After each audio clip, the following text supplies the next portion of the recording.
സ്നേഹനന്ദനങ്ങൾ പ്രിയമുള്ളവരെ, വി വിറ്റ്നസിൻ്റെ ഒരു പുതിയ എപ്പിസോഡിലേക്ക് എല്ലാ മാന്യപ്രേക്ഷകരെയും സ്വാഗതം ചെയ്യുകയാണ്. അനുഗ്രഹിക്കപ്പെട്ട ഒരു ദിവസം, നല്ല ഒരു ജീവിതാനുഭവം നമ്മൾ കേൾക്കാൻ പോവുകയാണ്.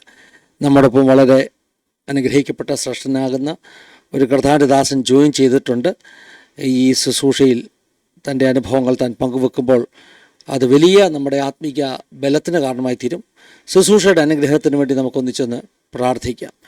പരിശുദ്ധ പിതാവെ, അനുഗ്രഹീതമാകുന്ന ഈ നല്ല സമയത്തിനായി ഞങ്ങൾ അങ്ങ് സ്തുതിക്കുന്നു. പിന്നെയും വിറ്റ്നസിൻ്റെ ഒരു പുതിയ എപ്പിസോഡുമായി അവിടുത്തെ സന്നിധിയിൽ ഞങ്ങൾക്കൊന്നിച്ച് അരിപ്പാന്തക്കൊണം അവിടുന്ന് ചെയ്ത ഉപകാരത്തിനായി സ്തോത്രം. ഞങ്ങളുടെ നടുവിലേക്ക് അയച്ചിരിക്കുന്ന അവിടുത്തെ ദാസനായി ഞങ്ങൾ അങ്ങ് സ്തുതിക്കുന്നു. തൻ്റെ ജീവിതാനുഭവങ്ങൾ ഞങ്ങൾക്കൊക്കെ വിശ്വാസവർദ്ധനവിന് ബലത്തിന് കാരണമായി തീരുവാൻ പോകുന്നതുകൊണ്ട് സ്തോത്രം. ലോകത്തിൻ്റെ വിവിധ ഭാഗത്തു നിന്ന് ഈ ശുശ്രൂഷയിൽ പങ്കെടുക്കുന്ന ഓരോ നിൻ്റെ മക്കളെയും അനുഗ്രഹിക്കണം. ഞങ്ങളെല്ലാം മുറ്റുമായി സമർപ്പിക്കുന്നു. ഞങ്ങളുടെ കുടവശങ്ങളെ ക്ഷമിച്ച് ദൈവമഹത്വം ഞങ്ങളിലൂടെ വെളിപ്പെടണം. പ്രാർത്ഥിച്ച് ആരംഭിക്കുന്ന ഈ സമയം മുതൽ ഞങ്ങളുടെ ആശീർവാദ പ്രാർത്ഥന വരെ പ്രത്യേക അവിടുത്തെ സാന്നിധ്യം ഉണ്ടാകണം. വൻകാര്യങ്ങൾ അവിടുന്ന് ചെയ്യാൻ പോകുന്നത് കൊണ്ട് സ്തോത്രം. സകലമാനവും മഹത്വവും ഞങ്ങൾ അവിടുത്തെ കടപ്പിക്കുന്നു. യേശു മൂലം താഴ്മയായി ചോദിക്കുന്നു, കേൾക്കുമാറാകണമേ. ആമേൻ, ആമേൻ, ആമേൻ. ഒരു പ്രാവശ്യം കൂടെ ആസാദിയുടെ പ്രിയ പ്രേക്ഷകരെ യേശുക്രിസ്തുവിൻ്റെ നാമത്തിൽ സ്നേഹവന്ദനം അറിയിക്കുകയാണ്. ഒരു സെഷൻ കൂടെ നമുക്കൊന്നിച്ച് ആയിരിക്കുവാൻ തൊക്കുന്ന കർത്താവ് നമ്മെ സഹായിച്ചുവല്ലോ, അതോടൊത്ത് ദൈവത്തിന് സ്തോത്രം ചെയ്യുന്നു. നമ്മുടെ നടുവിൽ ഇന്ന് ജീവിതാനുഭവങ്ങൾ പങ്കുവെക്കുവാൻ കടന്നു വന്നിരിക്കുന്നത് ദീർഘവർഷങ്ങൾ നോർത്ത് ഇന്ത്യയിൽ കർത്താവിൻ്റെ വേല ചെയ്യുന്ന, സാധാരണയായിട്ട് നമ്മുടെ ഈ സെഷനിൽ മിഷണറി എക്സ്പീരിയൻസ് ഉള്ള ദൈവദാസന്മാരാണല്ലോ കടന്നു വരുന്നത്. അപ്രകാരമുള്ള വളരെ ശ്രേഷ്ഠമായ ഒരു ശുശ്രൂഷ ചെയ്യുന്ന പ്രിയപ്പെട്ട വിജയകുമാർ പാസ്റ്ററാണ്. പാസ്റ്റർ വിജയകുമാർ മിർസാപ്പൂർ. ആ പേര് കേൾക്കുമ്പോൾ തന്നെ ഈ ദിവസങ്ങളിലൊക്കെ നമ്മൾ കേൾക്കുകയും പ്രാർത്ഥിക്കുകയും ഒക്കെ ചെയ്തിട്ടുള്ള ഒരു പേരാണ്. വളരെ സ്നേഹത്തോടുകൂടെ ആദരവോടുകൂടെ പ്രിയ കർത്താവിൻ്റെ ദാസൻ പാസ്റ്റർ വിജയകുമാർ മിർസാപ്പൂർ കർത്താവിൻ്റെ ദാസനെ ഞങ്ങൾ ഈ സെഷനിലേക്ക് സ്വാഗതം ചെയ്യുകയാണ്. Welcome pastor. Praise Lord, praise Lord. ഒത്തിരി സന്തോഷമുണ്ട് ഇങ്ങനെ ഒരു സെഷൻ നമുക്ക് അനുവദിച്ച് തന്നതിൽ. പ്രത്യേകിച്ചും കഴിഞ്ഞ 1-2 മാസങ്ങൾക്ക് മുമ്പ് ആസാദിയിലൂടെ ഞാനൊരു ന്യൂസ് ചെയ്തിരുന്നു. പാസ്റ്റർ കടന്നുപോയ ചില തീഷ്ണമാകുന്ന ജീവിതാനുഭവങ്ങളെക്കുറിച്ച്. ക്രൈസ്തവ ലോകം മുഴുവൻ പാസ്റ്റർക്ക് വേണ്ടി പ്രാർത്ഥിച്ചു. പാസ്റ്റർ അറസ്റ്റിലാകുകയും അതിനോടനുബന്ധിച്ചുള്ള കേസുകൾ, അതിൻ്റെ നിയമ നടപടികളൊക്കെ നേരിടുന്ന സമയമായിരുന്നു. എന്നാൽ ദൈവമക്കളുടെ പ്രാർത്ഥനയാണ് ഇന്ന് പാസ്റ്ററെ നമ്മുടെ മുമ്പിൽ കൊണ്ട് ഇരുത്തിയിരിക്കുന്നത്. അപ്പോൾ ആ സമയം മുതൽ തന്നെ ഞാൻ പാസ്റ്ററുടെ മോനുമായിട്ടൊക്കെ സംസാരിച്ചു. നമുക്ക് ആസാദിയിൽ വന്ന ജീവിതാനുഭവങ്ങളൊന്ന് പങ്കുവെക്കണം. കാരണം വിജയകുമാർ പാസ്റ്ററിനെ കുറിച്ച് മലയാളത്തിൽ, കേരളത്തിലുള്ളവർക്ക് കുറച്ചുകൂടെ അറിയേണ്ടതായിട്ടുണ്ട്. അപ്പോൾ എനിക്കൊത്തിരി ആഗ്രഹമായിരുന്നു അങ്ങനെ ഒന്ന് പരിചയപ്പെടുത്തണം, അനുഭവങ്ങൾ കേൾക്കണം. ദൈവത്തിൻ്റെ സ്തോത്രം. എനിക്ക് തോന്നുന്നു നമ്മൾ ആ ഒരു കേസിൻ്റെ ഒക്കെ തിരക്കായതുകൊണ്ട് നമുക്ക് പെട്ടെന്ന് അത് ചെയ്യാൻ പറ്റിയില്ല, അല്ലേ പാസ്റ്ററെ? അതെ അതെ പാസ്റ്ററെ, കുറച്ച് കേസും കേസും അതുമായിട്ട് ബന്ധപ്പെട്ടുള്ള കുറച്ച് തിരക്കുമൊക്കെ ആയിരുന്നു. തിരക്കും കുറച്ച് മാറി നിൽക്കേണ്ടിയൊക്കെ വന്നു. അപ്പൊ അതുകൊണ്ടാണ് നമുക്ക് ഇങ്ങനെ ഒരു സാഹചര്യം ഇതിനു മുൻപ് വെക്കാത്തത്. അതിനായിട്ട് ഞാൻ ക്ഷമ ചോദിക്കുന്നു. ഈ കേസിന്റെ കാര്യങ്ങളൊക്കെ ക്രമീകരിക്കപ്പെട്ടോ? ഇപ്പോൾ എങ്ങനെ പോകുന്ന കാര്യങ്ങളൊക്കെ? കേസിന്റെ കാര്യങ്ങൾ ക്രമീകരിക്കപ്പെട്ടോ എന്ന് ചോദിച്ചാൽ പൂർണ്ണമായും ക്രമീകരിക്കപ്പെട്ടിട്ടില്ല. കേസിന്റെ അന്വേഷണം നടക്കുകയാണ്. അപ്പോൾ അന്വേഷണവുമായിട്ട് ബന്ധപ്പെട്ട് കുറച്ചധികം ആൾക്കാർ ആ കേസിനകത്ത് ഉൾപ്പെടുത്തുവാനും ഞങ്ങളുടെ ബാങ്ക് അക്കൗണ്ട് ഫ്രീസ് ചെയ്യുകയും അത് കാരണം കുറച്ച് പ്രവർത്തനങ്ങളൊക്കെ നിർത്തേണ്ടതായിട്ടും ക്രമീകരണങ്ങൾ ചെയ്യേണ്ടതായിട്ടും വന്നിട്ടുണ്ട്. ഒപ്പം ചിലർക്കൊക്കെ ഞാനും എൻ്റെ ഭാര്യയും മറ്റു ചിലർക്കുമൊക്കെ മാറി നിൽക്കേണ്ടതായ കാര്യങ്ങൾ വന്നു. ആൻറ്റിസിപ്പേറ്റ് ബെയിലിന് വേണ്ടിയുള്ള ക്രമീകരണങ്ങളും കുറിച്ചും സംസാരിക്കുവാനും അതിനെക്കുറിച്ച് ആലോചിച്ചുകൊണ്ടൊക്കെ ഇരിക്കുന്നു. അപ്പോൾ കേസിൻ്റെ ക്രമീകരണങ്ങൾ ആക്ച്വലി ഒന്നും ആയിട്ടില്ല. ഞങ്ങൾ പ്രാർത്ഥിക്കുന്നു എല്ലാം ദൈവത്തിൻ്റെ നിയന്ത്രണത്തിലാണ് എന്ന്. അപ്പോൾ ദൈവം സമയാസമയം കാര്യങ്ങൾ ക്രമീകരിക്കുമെന്ന് ഞങ്ങൾ വിശ്വസിച്ചുകൊണ്ടായിരിക്കുന്നു പാസ്റ്റർ. പ്രത്യേകിച്ച് കേസിൻ്റെ കാര്യങ്ങളൊക്കെ നിയമത്തിൻ്റെ പരിധിയിലുള്ള കാര്യങ്ങളായതുകൊണ്ട്, കോർട്ടുമായിട്ട് ബന്ധപ്പെട്ട കാര്യങ്ങളായതുകൊണ്ട് നമുക്ക് ഒത്തിരി അതിനെക്കുറിച്ച് സംസാരിക്കാൻ പറ്റുകയില്ല. എന്നാൽ പ്രേക്ഷകർ പ്രിയപ്പെട്ട പാസ്റ്ററിന് വേണ്ടി പ്രത്യേകിച്ചും ആ ഒരു കേസിൻ്റെ വിഷയങ്ങൾക്ക് വേണ്ടി പ്രത്യേകമായിട്ട് പ്രാർത്ഥിക്കണം. ഇന്ന് നമ്മൾ പാസ്റ്ററുടെ ജീവിതാനുഭവങ്ങൾ കേൾക്കാൻ പോകുക. വളരെ പ്രാർത്ഥനയോടുകൂടെ നമുക്ക് ആയിരിക്കാം. വലിയൊരു അനുഭവം അനുഭവ സമ്പത്തുള്ള ഒരു കർത്താവിൻ്റെ ദാസനാണ്. ഞാൻ കുറേ കാര്യങ്ങൾ പാസ്റ്ററെക്കുറിച്ച് കേട്ടിട്ടുണ്ട്. എന്നാൽ ഫ്രഷായി പാസ്റ്ററിൽ നിന്ന് തന്നെ കേൾക്കാനുള്ള ഒരു ആഗ്രഹമുണ്ട്. പരിചയപ്പെടാൻ വേണ്ടി നാട്ടിലെവിടെയാണെന്നൊക്കെ ഒന്ന് പറഞ്ഞാൽ, നാടും കുടുംബത്തെക്കുറിച്ചും മാതാപിതാക്കളെക്കുറിച്ചും ഒക്കെ ഒന്ന് പറഞ്ഞ് പരിചയപ്പെടുത്തുകയാണെങ്കിൽ സന്തോഷമായിരുന്നു. പറയാം പാസ്റ്റർ. ഞാൻ ആദ്യമായിട്ട് ആജാദി ടി വിയുടെ പ്രേക്ഷകരോടും പാസ്റ്റർ ഫിന്നി യോഗന്നാനോടും കുടുംബത്തോടുമുള്ള നന്ദിയെയും കടപ്പാടിനെയും സ്നേഹത്തെയും ഞാൻ അറിയിച്ചുകൊള്ളുന്നു. ജൂലൈ 24 ഞാൻ ജയിലിലായിരുന്നപ്പോൾ പാസ്റ്റർ ചെയ്തതായ ആ വീഡിയോയിലൂടെ എന്നെ അറിയാത്ത ഒട്ടനവധി പേര് പല സ്ഥലങ്ങളിൽ നിന്നും ഒരു സ്വന്തം കുടുംബത്തിലെ അംഗത്തിന് വേണ്ടി എത്രമാത്രം വേദനയോടുകൂടി പ്രാർത്ഥിക്കുമോ അത്രയും മാത്രം വേദനയോടുകൂടി പ്രാർത്ഥിച്ചതായി പല സ്ഥലത്തു നിന്നും, അതായത് പല കൺട്രിയിൽ നിന്നും എന്നെയും എൻ്റെ പ്രിയപ്പെട്ടവരും ഞാൻ ജയിലിൽ നിന്ന് വന്ന ശേഷവും എൻ്റെ മക്കളെയും മറ്റ് എൻ്റെ സുഹൃത്തു വലയത്തിലുള്ള പലരെയും വിളിച്ചറിയിച്ചതായിട്ട് എനിക്ക് മനസ്സിലാക്കാനായിട്ട് കഴിഞ്ഞു. അപ്പോൾ ഒരു വലിയ പ്രാർത്ഥനയുടെ ഒരു ശക്തി കൊണ്ട് തന്നെയാണ് ഇത്രയും കുറഞ്ഞ സമയം കൊണ്ട് ജയിലിൽ നിന്നും പുറത്തു വരുവാനായിട്ട് ദൈവം ഇടവരുത്തിയത്. അപ്പോൾ പാസ്റ്ററുടെ എല്ലാ പ്രാർത്ഥനയ്ക്കായിട്ടും സ്നേഹത്തിനായിട്ടും എല്ലാവർക്കും ഞാൻ ഒരിക്കൽ കൂടി നന്ദി അറിയിച്ചുകൊള്ളുന്നു. എൻ്റെ സ്വന്തം സ്ഥലം തിരുവനന്തപുരം ജില്ലയിലുള്ള നെല്ലിമൂട് എന്ന് പറയും. നെല്ലിമൂട് എന്ന് പറഞ്ഞാൽ പാറശാലയിലോട്ട് പോകുന്ന നെയ്യാറ്റിൻകരയിൽ നിന്നും 7 മുതൽ 9 വരെ കിലോമീറ്റർ, കോവളത്തിൽ നിന്നും 7 കിലോമീറ്ററും സൗത്ത് സൈഡിലോട്ടുള്ള ഒരു സ്ഥലമാണ് വേങ്ങപ്പുറ്റ.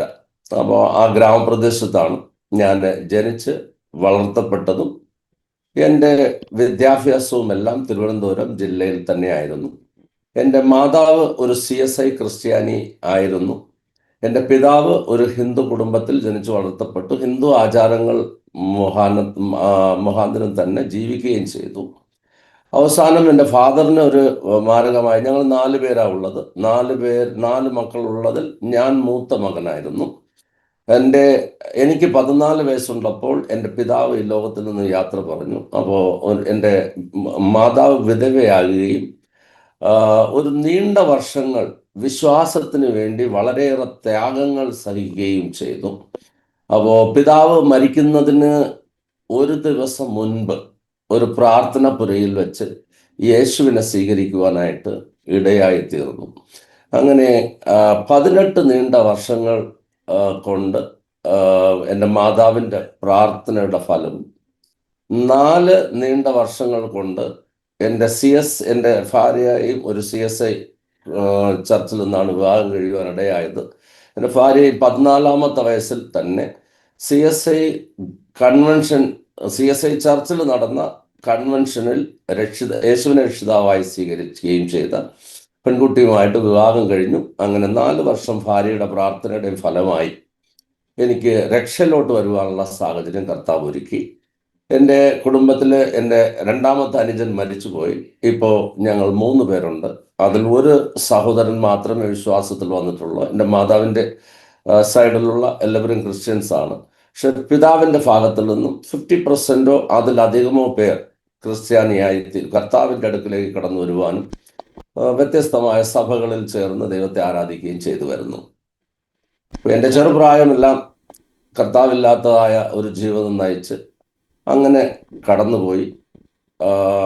എൻ്റെ മാതാവ് മാത്രമല്ലാതെ മറ്റാരും ജീവിച്ചിരിക്കുവാനായിട്ട് ആഗ്രഹിച്ചില്ല. അത്രയും മോശമായ ഒരു ജീവിതമായിരുന്നു എൻ്റെ ജീവിതം. അതെ പാസ്റ്ററെ, അപ്പം എത്ര വർഷങ്ങളായി നോർത്ത് ഇന്ത്യയിലേക്ക് പാസ്റ്റർ ഒരു താമസവും ശുശ്രൂഷയൊക്കെ ആയിട്ട്? പാസ്റ്റർ, ഞാൻ 1993 ആണ് രക്ഷിക്കപ്പെട്ടത്. അപ്പോൾ ഞാൻ രക്ഷിക്കപ്പെട്ട സമയം എനിക്ക് 12 കേസുകൾ ഉണ്ടായിരുന്നു എൻ്റെ പേര്. ഞാനൊരു ക്രിമിനൽ ആക്ടിവിറ്റീസുകളുമായി പാസ്റ്റർക്ക് ചെറിയ പ്രായം മുതലുള്ള അനുഭവങ്ങൾ പറയാം കേട്ടോ. ഇടയ്ക്ക് ഞാൻ ആ ചോദ്യം ചോദിച്ചെങ്കിലും ഞങ്ങൾക്ക് മറ്റനുഭവങ്ങളും കൂടെ കേൾക്കണമെന്ന് ആഗ്രഹമുണ്ട്. അതെ. അപ്പോൾ ചെറിയ പ്രായം എന്ന് പറഞ്ഞാൽ എൻ്റെ 14 വയസ്സിൽ ഞാൻ ഫാദർ മരിച്ചു എന്ന് പറഞ്ഞുവല്ലോ. അപ്പോൾ സാധാരണ ഫാദർ മരിച്ച ഒരു 14 വയസ്സുള്ള ഒരു കുട്ടി ഫാദർ ഇല്ലാത്തത് കാരണം ഒരുപാട് മാനസിക വ്യതകളിലൂടെയൊക്കെ കടന്നു പോകാറുണ്ട്. പക്ഷെ എന്നെ സംബന്ധിച്ചിടത്തോളം അങ്ങനെ അല്ലായിരുന്നു. എന്നെ സംബന്ധിച്ചിടത്തോളം എനിക്ക് എൻ്റെ സ്വന്തം ഇഷ്ടപ്രകാരം ജീവിക്കുവാനായിട്ടുള്ള ഒരു സ്വാതന്ത്ര്യം കിട്ടിയ അനുഭവമാണ് ഉണ്ടായിരുന്നത്. അപ്പോൾ 14-ാമത്തെ വയസ്സിൽ തന്നെ ഞാൻ മദ്യപാനം തുടങ്ങി. അപ്പോൾ എൻ്റെ മാതാവിൽ ആ, പിതാവ് മരിച്ചതായ സമയം എൻ്റെ കരത്തിൽ പിടിച്ച് മാതാവിൻ്റെ കരത്തിൽ കൊടുത്ത് പറഞ്ഞു, മക്കളെ നീയാണ് ഇനി കുടുംബത്തെ നോക്കേണ്ടതെന്ന് പറയും. അപ്പം മാതാവ് എന്നിൽ അങ്ങനെ വിശ്വാസം അർപ്പിച്ചുവെങ്കിലും വളരെ നീണ്ട വർഷങ്ങൾ മോശമായ ജീവിതം നയിച്ചു പോയി. അപ്പോൾ എൻ്റെ മോശമായ ആ സ്വഭാവം കാരണം മറ്റു 3 സഹോദരങ്ങളും അവർ വഴിവിട്ട ജീവിതത്തിലോട്ട് പോകുവാനായിട്ട് ഇടയായിത്തീർന്നു.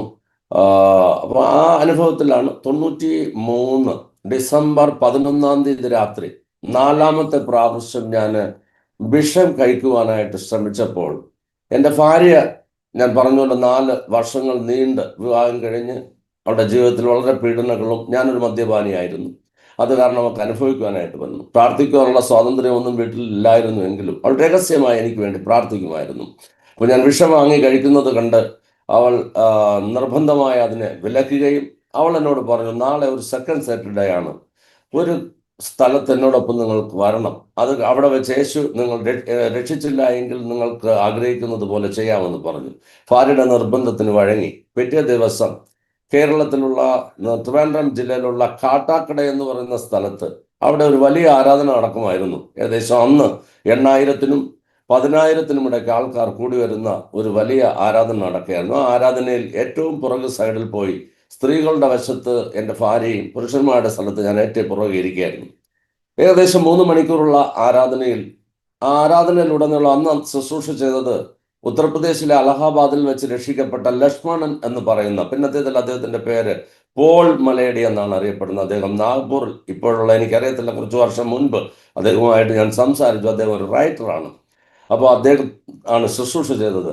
ശുശ്രൂഷയുടെ അവസാന സമയം അദ്ദേഹം വെളിപാടായി സ്റ്റേജിൽ നിന്ന് വിളിച്ച് പറഞ്ഞു, ഏറ്റവും പുറകിൽ ഒരു സഹോദരൻ കഴിഞ്ഞ രാത്രിയും വിഷം കഴിക്കുവാനായിട്ട് ശ്രമിച്ച് ഭാര്യയുടെ നിർബന്ധത്തിന് വഴങ്ങി ഇവിടെ കടന്നു വന്നിരിക്കുകയാണ്.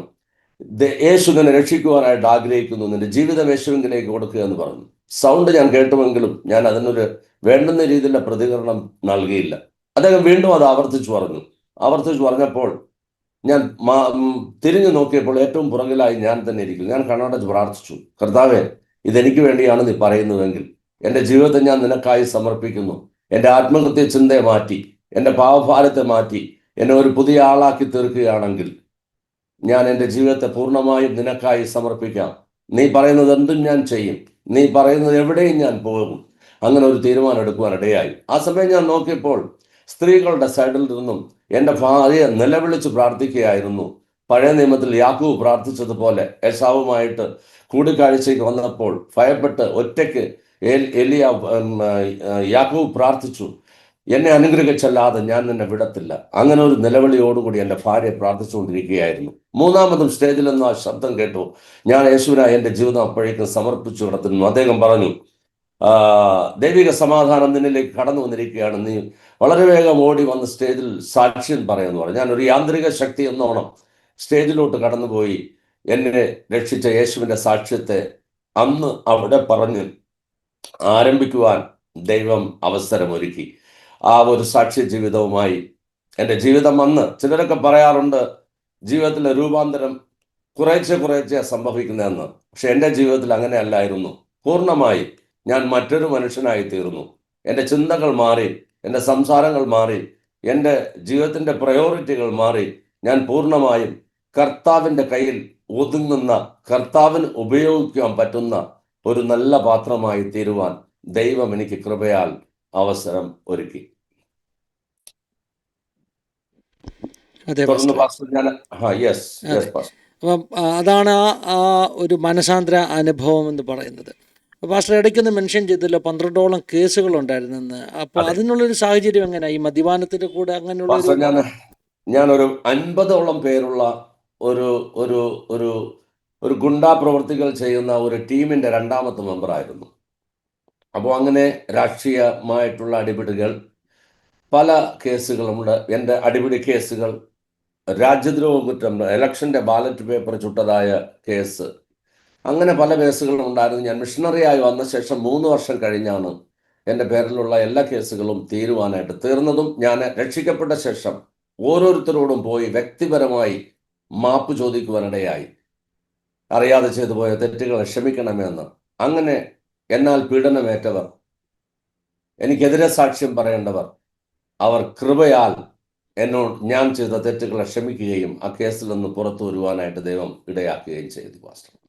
അതെ, അങ്ങനെ ഒരു സാഹചര്യത്തിൽ നിന്ന്, അതായത് വളരെ ക്രിമിനൽ ആക്ടിവിറ്റീസൊക്കെ ചെയ്ത് ഒരു ഗുണ്ടയായിട്ടൊക്കെ ജീവിച്ച ഒരാളാണ് രക്ഷിക്കപ്പെട്ട് നോർത്ത് ഇന്ത്യയിൽ കർത്താവിൻ്റെ വേല ചെയ്യുകയും ഇപ്പോൾ കർത്താവായ യേശു ക്രിസ്തുവിന് വേണ്ടി ജയിലിലേക്ക് പോവുകയൊക്കെ ചെയ്തത്. രണ്ടും വ്യത്യസ്തമാകുന്ന രണ്ട് ധ്രുവങ്ങളാണ്. അന്ന് അനീതിയുടെ മാർഗത്തിൽ, ഇരുട്ടിൻ്റെ മാർഗത്തിലാണെങ്കിൽ ഇന്ന് വെളിച്ചത്തിൻ്റെ മാർഗത്തിന് വേണ്ടി ത്യാഗം സഹിക്കുവാൻ, കഷ്ടമനുഭവിപ്പാൻ കർത്താവ് വരം നൽകി. അപ്പോൾ ഞങ്ങൾക്ക് കേൾക്കണം പാസ്റ്ററെ, നോർത്ത് ഇന്ത്യയിലുള്ള യാത്രകളും അതിനുള്ള സാഹചര്യങ്ങളും നോർത്ത് ഇന്ത്യൻ അനുഭവങ്ങളും. എനിക്കറിയാം ഇതൊരു പുതിയ കേസല്ല, ഇതുപോലെ ഒത്തിരി പ്രശ്നങ്ങൾ വന്നിട്ടുണ്ട്. ദൈവം അതിൽ നിന്നൊക്കെ അത്ഭുതകരമായിട്ട് വിടുവിച്ചിട്ടുണ്ട്. ആ അനുഭവങ്ങളൊക്കെ പറയാം കേട്ടോ, കേൾക്കാൻ റെഡി. ഇനി അത്യാവശ്യം ഉണ്ടെങ്കിലേ ഞാൻ ഇടയ്ക്ക് ചോദ്യങ്ങൾ ചോദിക്കത്തുള്ളൂ. പാസ്റ്റർക്ക് കണ്ടിന്യൂ ചെയ്യാം. Yes pastor, thank U. അങ്ങനെ ഞാൻ 93 ഡിസംബർ 12 രക്ഷിക്കപ്പെട്ട ശേഷം ഞാൻ തിരുവനന്തപുരം ജില്ലയിൽ തന്നെ എല്ലാ ദിവസവും ഞാൻ ശുശ്രൂഷയ്ക്കായി പോകുമായിരുന്നു. അക്രൈസ്തവ സ്ഥലങ്ങളെ നേടി 4 മണിക്കൂറോളം പ്രാർത്ഥിക്കുമായിരുന്നു. പ്രാർത്ഥിച്ചിട്ട് കർത്താവ് കാണിക്കുന്ന സ്ഥലങ്ങളിൽ പോയി അവിടെ തന്നെ ശുശ്രൂഷ ആരംഭിച്ചു. അങ്ങനെ ശുശ്രൂഷ ചെയ്തുകൊണ്ട് വന്നപ്പോൾ എനിക്ക് കോവളത്ത് വെച്ച് നടന്ന ഒരു 10 ദിവസത്തെ പവർ കോൺഫറൻസിൽ പങ്കെടുക്കാനുള്ള അവസരം ദൈവം എനിക്ക് തന്നു. അതിൽ 4-ാമത്തെ ദിവസം ഞാൻ പരിശുദ്ധാത്മാവിനാൽ നിറഞ്ഞ് എൻ്റെ ജീവിതത്തിൽ ആദ്യമായി ഒരു ദർശനം കാണുന്നു. ആ ദർശനം ഇപ്രകാരമാണ്: വളരെ സ്പീഡിൽ ഒരു ട്രെയിൻ എൻ്റെ മുൻപിൽ വന്ന് നിൽക്കുകയും ഞാനൊരു ബ്രീഫ് കേസുമായി ആ ട്രെയിനിൽ കയറുവാനായിട്ട് ബന്ധപ്പെടുകയും ചെയ്യുന്നു. എൻ്റെ മുന്നിൽ ഉത്തർപ്രദേശ് എന്ന് വലിയ അക്ഷരത്തിൽ ഒരു സ്ക്രീനിൽ എഴുതി കാണിച്ചു. ആദ്യമായി ഞാൻ കണ്ട ദർശനമായതുകൊണ്ട് എനിക്കൊരു വ്യക്തത ഇല്ലായിരുന്നു. എന്താണ് ഞാൻ കണ്ടത് വ്യക്തമാണ്, പക്ഷെ ഇതെന്താണ് എന്നുള്ളതിനെ കുറിച്ച് എനിക്ക് ബോധ്യമല്ലായിരുന്നു. അവിടെ ഉണ്ടായിരുന്ന ദൈവത്തിൻ്റെ അഭിഷിക്തന്മാർ എന്നോട് പറഞ്ഞു, ഇതൊരു മിഷണറി കോളിംഗ് ആണ്. ദൈവം നിങ്ങളെ ഉത്തർപ്രദേശിലേക്ക് വിളിച്ചിരിക്കുകയാണ്, നിങ്ങൾ പോകുവാനായി ഒരുങ്ങണം എന്ന് പറഞ്ഞു. അതെൻ്റെ ജീവിതത്തിൽ വളരെ സന്തോഷം നൽകിയ ഒരു കാര്യമായിരുന്നു. കാര്യം ഞാൻ കേരളത്തിൽ ദൈവവേല ചെയ്തുകൊണ്ടിരുന്നുവെങ്കിലും ഞാൻ അതിൽ സന്തുഷ്ടനല്ലായിരുന്നു. എന്നിൽ നിന്നും ദൈവം മറ്റെന്തോ ആണ് ആഗ്രഹിക്കുന്നതെന്ന് എനിക്ക് പൂർണ്ണമായും ബോധ്യമുണ്ടായിരുന്നു. പക്ഷെ ഞാൻ വിവാഹം കഴിഞ്ഞ ശേഷം എൻ്റെ ഈ സുഹൃത്ത് ബന്ധങ്ങൾ വളരെ കെട്ടുറപ്പുള്ളതായിരുന്നു. എൻ്റെ ഭാര്യയോട് ഞാൻ പല പ്രാവശ്യവും പറഞ്ഞു, ഞാൻ കേരളം വിട്ട് മറ്റൊരു സ്ഥലത്തും പോകത്തില്ല എന്ന് പറഞ്ഞു. അപ്പോൾ ആ ദർശനം കേട്ടപ്പോൾ, അതായത് യേശുക്രിസ്തുവിനെ സ്വീകരിച്ചത് മുതൽ ഞാൻ പറഞ്ഞുപോലെ സമൂലമായ ഒരു മാറ്റം എൻ്റെ ജീവിതത്തിൽ വന്നു. അപ്പോൾ ആ മാറ്റം തന്നെയാണ് ഒരു മിഷണറി കോളിംഗ് എനിക്ക് ലഭിച്ചപ്പോഴും ഞാനത് പോകുവാനായിട്ട് ഒരുക്കമായിരുന്നു. പക്ഷേ ഞാൻ കടന്നു വന്ന് എൻ്റെ ഭാര്യയോട് പറഞ്ഞതായ സമയം പെട്ടെന്ന് എൻ്റെ ആ മിഷണറി കോളിംഗ് പൂർണ്ണമായി ഉൾക്കൊള്ളുവാൻ എൻ്റെ ഭാര്യയ്ക്ക് കഴിഞ്ഞില്ല. അതുകൊണ്ട് കുറച്ച് സമയം കൂടി കാത്തിരിക്കേണ്ടി വന്നു. അങ്ങനെ കാത്തിരുന്നപ്പോൾ ഒരു ദിവസം എൻ്റെ ഭാര്യ അവളുടെ പ്രാർത്ഥനാ റൂമിനകത്ത് പ്രാർത്ഥിച്ചുകൊണ്ടിരിക്കുകയായിരുന്നു. ഞാൻ ഫീൽഡിൽ പോയിരുന്നു. ഒരു വെള്ളിയാഴ്ച ദിവസം ഞാൻ തിരികെ വൈകുന്നേരം വന്നപ്പോൾ ഭാര്യ എന്നോട് പറഞ്ഞു, നമുക്കിനി പോകാം. ഞാൻ ചോദിച്ചു, എവിടെയാ? അവൾ പറഞ്ഞു, ഉത്തർപ്രദേശിൽ. കർത്താവ് വീട്ടിനകത്ത് കിടന്ന ഇന്ത്യയുടെ മാപ്പിൽ ഉത്തർപ്രദേശിൽ എവിടെയാ പോകേണ്ടത് എന്ന് കർത്താവ് എന്നെ കാണിച്ചു എന്ന് പറഞ്ഞു. അവൾ പറഞ്ഞു വ്യക്തമായി, അലഹാബാദിലോട്ട് പോകുവാനായിട്ട് കർത്താവ് പറയുകയാണ്. അത് കഴിഞ്ഞ ശേഷം അവളൊരു അടയാളം പറഞ്ഞു. ഒരു നദിക്ക് കുറുകയായി ഒരു പാലമുണ്ട്. ആ പാലത്തിൻ്റെ മുകളിലൂടെ ട്രെയിനും അതിൻ്റെ താഴെ കൂടെ ബസ്സും പോകുന്ന ഒരു പാലമാണ്. 2 നിലയുള്ള ഒരു പാലമാണ്. അപ്പോൾ അതെവിടെയാണെന്നൊന്നും ഞങ്ങൾക്ക് അറിയത്തില്ല. അപ്പോൾ വ്യക്തമായി ഞങ്ങൾക്കറിയാമായിരുന്നു പോകേണ്ട ഒരു ഡേറ്റും കർത്താവ് എൻ്റെ ഭാര്യയിലൂടെ ഞങ്ങൾക്ക് ബോധ്യമാക്കി തന്നു. അങ്ങനെ ഞങ്ങൾ 1995 ഡിസംബർ മാസം ആദ്യം ഞാൻ തനിയെയും അത് കഴിഞ്ഞ് കുടുംബമായും ഉത്തർപ്രദേശിലെ അലഹബാദിലെത്തുവാൻ ഇടയായി. ഞങ്ങൾ വരുന്നതിന് മുൻപ് തന്നെ എൻ്റെ സാക്ഷ്യങ്ങൾ, എനിക്ക് ഹിന്ദി അല്പം ഒരു വാക്ക് പോലും അറിയത്തില്ലായിരുന്നു. എൻ്റെ ഭാര്യയ്ക്കും അറിയത്തില്ല. ഹിന്ദി സെക്കൻഡ് ലാംഗ്വേജ് ആയിരുന്നുവെങ്കിൽ പോലും ഹിന്ദിയിൽ സംസാരിക്കുവാനോ സംസാരിക്കുന്നത് മനസ്സിലാക്കുവാനോ ഒന്നുമുള്ള ഒരു കഴിവ് ഞങ്ങൾക്കില്ലായിരുന്നു. ഇപ്പോൾ പെട്ടെന്ന് വരുന്നത് കൊണ്ട് ചില ഹിന്ദി പാട്ടുകൾ ഞങ്ങൾ ഒരുക്കിയെടുത്തു. എൻ്റെ സാക്ഷ്യം ഹിന്ദിയിൽ പരിവർത്തനം ചെയ്യുവാനായിട്ട് ഒരു ഹിന്ദി ടീച്ചർ അടുത്ത് പോയി. ആ ഹിന്ദി ടീച്ചർ ഒരു ക്രിസ്ത്യ വിശ്വാസിയായ ടീച്ചറായിരുന്നു. ആ ടീച്ചർ എന്നോട് സാക്ഷ്യങ്ങൾ ചോദിച്ചു. അപ്പോൾ ഞാൻ പറഞ്ഞു, ഇങ്ങനെ ഞങ്ങൾ കർത്താവിനായിട്ട് മിഷണറിയായി ഉത്തർപ്രദേശിൽ പോവുകയാണ്. ഈ ദർശനം അവർ കേട്ടപ്പോൾ പെട്ടെന്ന് അവരവരുടെ മകനെ വിളിച്ചു. ആ മകനോടി വന്നു, മകനെ, നീ ഇങ്ങനെ ഒരു പാലത്തെക്കുറിച്ച് പറഞ്ഞിട്ടുണ്ടല്ലോ, ഈ സ്ഥലം എവിടെയാണെന്ന് ചോദിച്ചു. അദ്ദേഹം പറഞ്ഞു, ഇത് അലഹബാദ്, അന്ന് അലഹബാദ് എന്ന് പ്രയാഗ്രാജ് എന്നറിയപ്പെടുന്ന അലഹബാദിലെ ഉത്തർപ്രദേശിൽ 75 ജില്ലകളിൽ ഒരു ജില്ലയായ പ്രയാഗ്രാജ്, ഉത്തർപ്രദേശിലെ ഹൈക്കോർട്ട് സ്ഥിതി ചെയ്യുന്ന, ഇപ്പോൾ 2 ബെഞ്ചുണ്ട് ഹൈക്കോർട്ടിലെ, അലഹബാദ് ബെഞ്ചും ലക്നൗ ബെഞ്ചും. അന്ന് ഒരു ബെഞ്ച് മാത്രമേ ഉള്ളൂ, അത് അലഹബാദ് ആയിരുന്നു. അവിടെ നൈനി എന്ന് പറയുന്ന ഒരു സ്ഥലമുണ്ട്. ആ ഗംഗാ നദിയും യമുന നദിയും അദൃശ്യമായ സരസ്വതിയും സംഗമിക്കുന്നു എന്നറിയപ്പെടുന്നതിനടുത്ത് യമുന നദിക്ക് ക്രോസ് ആയുള്ള ഒരു പാലമാണിത്. ഇതിനടുത്ത് അലഹബാദ് അഗ്രികൾച്ചറൽ യൂണിവേഴ്സിറ്റി ഇൻസ്റ്റിറ്റ്യൂട്ട് എന്ന അന്നും ഇന്ന് ഷുവാഴ്സ് യൂണിവേഴ്സിറ്റി എന്നറിയപ്പെടുന്ന ഒരു ക്രിസ്ത്യൻ യൂണിവേഴ്സിറ്റി ഉണ്ട്. ഇത് അതിനടുത്തുള്ള പാലമാണെന്ന് ആ സഹോദരൻ ഞങ്ങളെ ബോധ്യപ്പെടുത്തി തരികയും ഞങ്ങൾ അവിടെ വെച്ച് കാണാതെ കർത്താവ് ആത്മാവിൽ കാണിച്ചു തന്ന ആ പാലവും തിരക്കി ഞങ്ങളെ കർത്താവ് അത്ഭുതകരമായ രീതിയിൽ ആ പാലത്തിൻ്റെ അടുത്ത്, ആ പാലത്തിൻ്റെ താഴെ സ്ലം ഏരിയയിലാണ് അലഹബാദിൽ വന്ന് ആദ്യമായി പ്രവർത്തിക്കുവാൻ കർത്താവ് ഞങ്ങൾക്ക് അവസരമൊരുക്കി. അവിടെ ആരംഭിച്ച വേല 1995 മുതൽ 99 ഡിസംബർ മാസം വരെ ഞങ്ങൾക്ക് അലഹബാദിൽ 95-ലധികം ഗ്രാമങ്ങളിൽ പ്രവർത്തിക്കുവാനും യേശു ആരെന്നറിയാത്ത ആയിരങ്ങളോട് യേശുവിനെ കുറിച്ച് പറയുവാനും, എന്ന് ഉത്തർപ്രദേശിൽ കാണുന്ന അന്ന് 100 പേര് ഒരുമിച്ച് കൂടി വരുന്ന, അക്രൈസ്തവർ ഒരുമിച്ച് കൂടി വരുന്ന, അല്ലെങ്കിൽ നോമിനൽ ക്രിസ്ത്യൻ അല്ലാത്ത വിശ്വാസികൾ ഒരുമിച്ച് കൂടി വരുന്ന ഒരു കൂടി വരവ് പോലും ഇല്ലാതിരുന്ന അലഹബാദിൽ, ഉത്തർപ്രദേശിൽ ഇന്ന് ആയിരങ്ങൾ കൂടി വരുന്ന ഒരു മെഗാ ചർച്ച് മൂവ്മെന്റിന്റെ സ്ഥാപനം, അതിൻ്റെ ഒരു തുടക്കം, അത് ഈശു ദർബാർ ആന്തോളൻ അല്ലെങ്കിൽ ഈശു ദർബാർ മൂവ്മെന്റ് എന്ന് പറയുന്ന ആ തുടക്കം, അത് അലഹബാദിൽ വെച്ചാണ് ആരംഭിച്ചത്. അതിൽ ഒരു പങ്കാളിത്തം വഹിപ്പാൻ 1996 ഡോക്ടർ RB ലാലിലൂടെ ആരംഭിച്ചതായ ഒരു പ്രസ്ഥാനമാണ് അത്. 13 പേർ ഒരുമിച്ചുള്ള ഒരു പ്രാർത്ഥനാ സംഗമമാണ്. ആ 13 പേരിൽ ഒന്ന് ഞാനും ഒന്നെൻ്റെ ഭാര്യയും ഉണ്ടായിരുന്നു. അങ്ങനെ ആരംഭിച്ച ഒരു പ്രസ്ഥാനവും അതിനോട് ചേർന്ന് ഒരു വലിയ ഉണർവും അലഹബാദിൽ നിന്ന് ആരംഭിച്ച് അതിന്ന് നോർത്ത് ഇന്ത്യൻ സംസ്ഥാനങ്ങളിലോട്ട് വ്യാപരിക്കുന്നത് കാണുവാൻ കർത്താവ് ഞങ്ങൾക്ക് കൃപയാൽ അവസരം ഒരുക്കിയിരിക്കുന്നു. അങ്ങനെ ഞങ്ങൾ കടന്നു പോയപ്പോൾ എനിക്ക് ഹിന്ദി അറിയത്തില്ലായിരുന്നു. ഹിന്ദി ഭാഷയും ഒരു വലിയ അത്ഭുതകരമായി കർത്താവ് ഞങ്ങളെ പഠിപ്പിച്ചു. ഒരു ദിവസം ചില അനുഭവങ്ങൾ ഞാൻ പറഞ്ഞു പോകാം. ചെറിയ അനുഭവങ്ങളാണെങ്കിലും അത് കേൾക്കുന്നവർക്ക് അവരുടെ പ്രാർത്ഥനയുടെ റിസൾട്ടായി ദൈവത്തെ സ്തുതിക്കുവാനിടയായി തീരുമല്ലോ. ഹിന്ദി ഒരു വാക്ക് പോലും എനിക്ക് പറയുവാൻ കഴിയത്തില്ലായിരുന്നു. ഒരു ദിവസം ഒരു കൺവെൻഷൻ അലഹബാദിൽ ഓർഗനൈസ് ചെയ്യുവാനായിട്ട് എൻ്റെ ശുശ്രൂഷയ്ക്ക് നേതൃത്വം വഹിക്കുന്ന ഒരു ദേവദാസൻ ഒരു ലെറ്റർ അലഹബാദിൽ എനിക്ക് അയച്ചു തരുവാനിടയായി. എനിക്ക് വളരെ ആഗ്രഹമുണ്ട്, എങ്കിലും അത് ചെയ്തെടുക്കുവാനുള്ള സാമർഥ്യമോ ഭാഷയോ എനിക്ക് അറിയത്തില്ലായിരുന്നു അന്ന്. അപ്പോൾ എന്നെ സഹായിക്കുവാനായിട്ട് ഒരാളിനെ കർത്താവ് ഒരുക്കി തരണമെന്ന് ഞാൻ പ്രാർത്ഥിച്ചുകൊണ്ടിരിക്കുകയും അങ്ങനെ അന്ന് 20 വർഷം കൊണ്ട് കേരളത്തിൽ നിന്നും അലഹബാദിൽ വന്ന് താമസിച്ച് പ്രവർത്തിച്ച് രക്ഷിക്കപ്പെട്ട് ഒരു മിഷൻ സ്കൂളിൽ വർക്ക് ചെയ്യുന്നതായ ഒരു ദേവദാസനുമായിട്ട് കൂടിക്കാഴ്ച നടത്തുവാൻ കർത്താവ് കൃപയാൽ എനിക്ക് അവസരം തന്നു. അദ്ദേഹം ജോലി ചെയ്യുന്ന സ്ഥലത്തോട്ട് അദ്ദേഹം എന്നെ വിളിച്ചു. ഒരു ദിവസം പറഞ്ഞു, ഒരു സമയം പറഞ്ഞു. ഞാൻ അദ്ദേഹത്തെ കാണുവാനായി കടന്നുപോയി. പക്ഷെ എന്നെ അദ്ദേഹം അവിടെ വിളിച്ചത് അദ്ദേഹം മറന്നുപോയി. അദ്ദേഹം എൻ്റെ മുൻപിലൂടെ അദ്ദേഹത്തിൻ്റെ ബൈക്ക് ഓടിച്ചു പോയി. അതായത് ദൈവവിളി ഉണ്ടായ ശേഷം ആദ്യമായി മനുഷ്യരിൽ ആശ്രയിച്ച ഒരു സംഭവമായിരുന്നു. എനിക്കത് വളരെ വേദന ഉണ്ടായി. അവിടെ നിന്ന് ഞാൻ കരഞ്ഞുകൊണ്ട് 7 കിലോമീറ്ററിലധികമുള്ള ഭവനത്തിൽ കടന്നു വന്നു.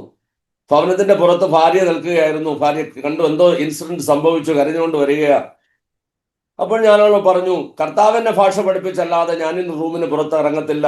കർത്താവ് പറഞ്ഞു വന്നു, ഹിന്ദിക്കാരുടെ ഇടയിൽ പ്രവർത്തിക്കണമെങ്കിൽ ഹിന്ദി ഭാഷ ഇല്ലാതെ പറ്റത്തില്ല. അങ്ങനെ ഭാര്യ എന്നെ ഉത്സാഹിപ്പിച്ചു, നമുക്ക് പ്രാർത്ഥിക്കാം, ദൈവം സഹായിക്കുമെന്ന് പറഞ്ഞു.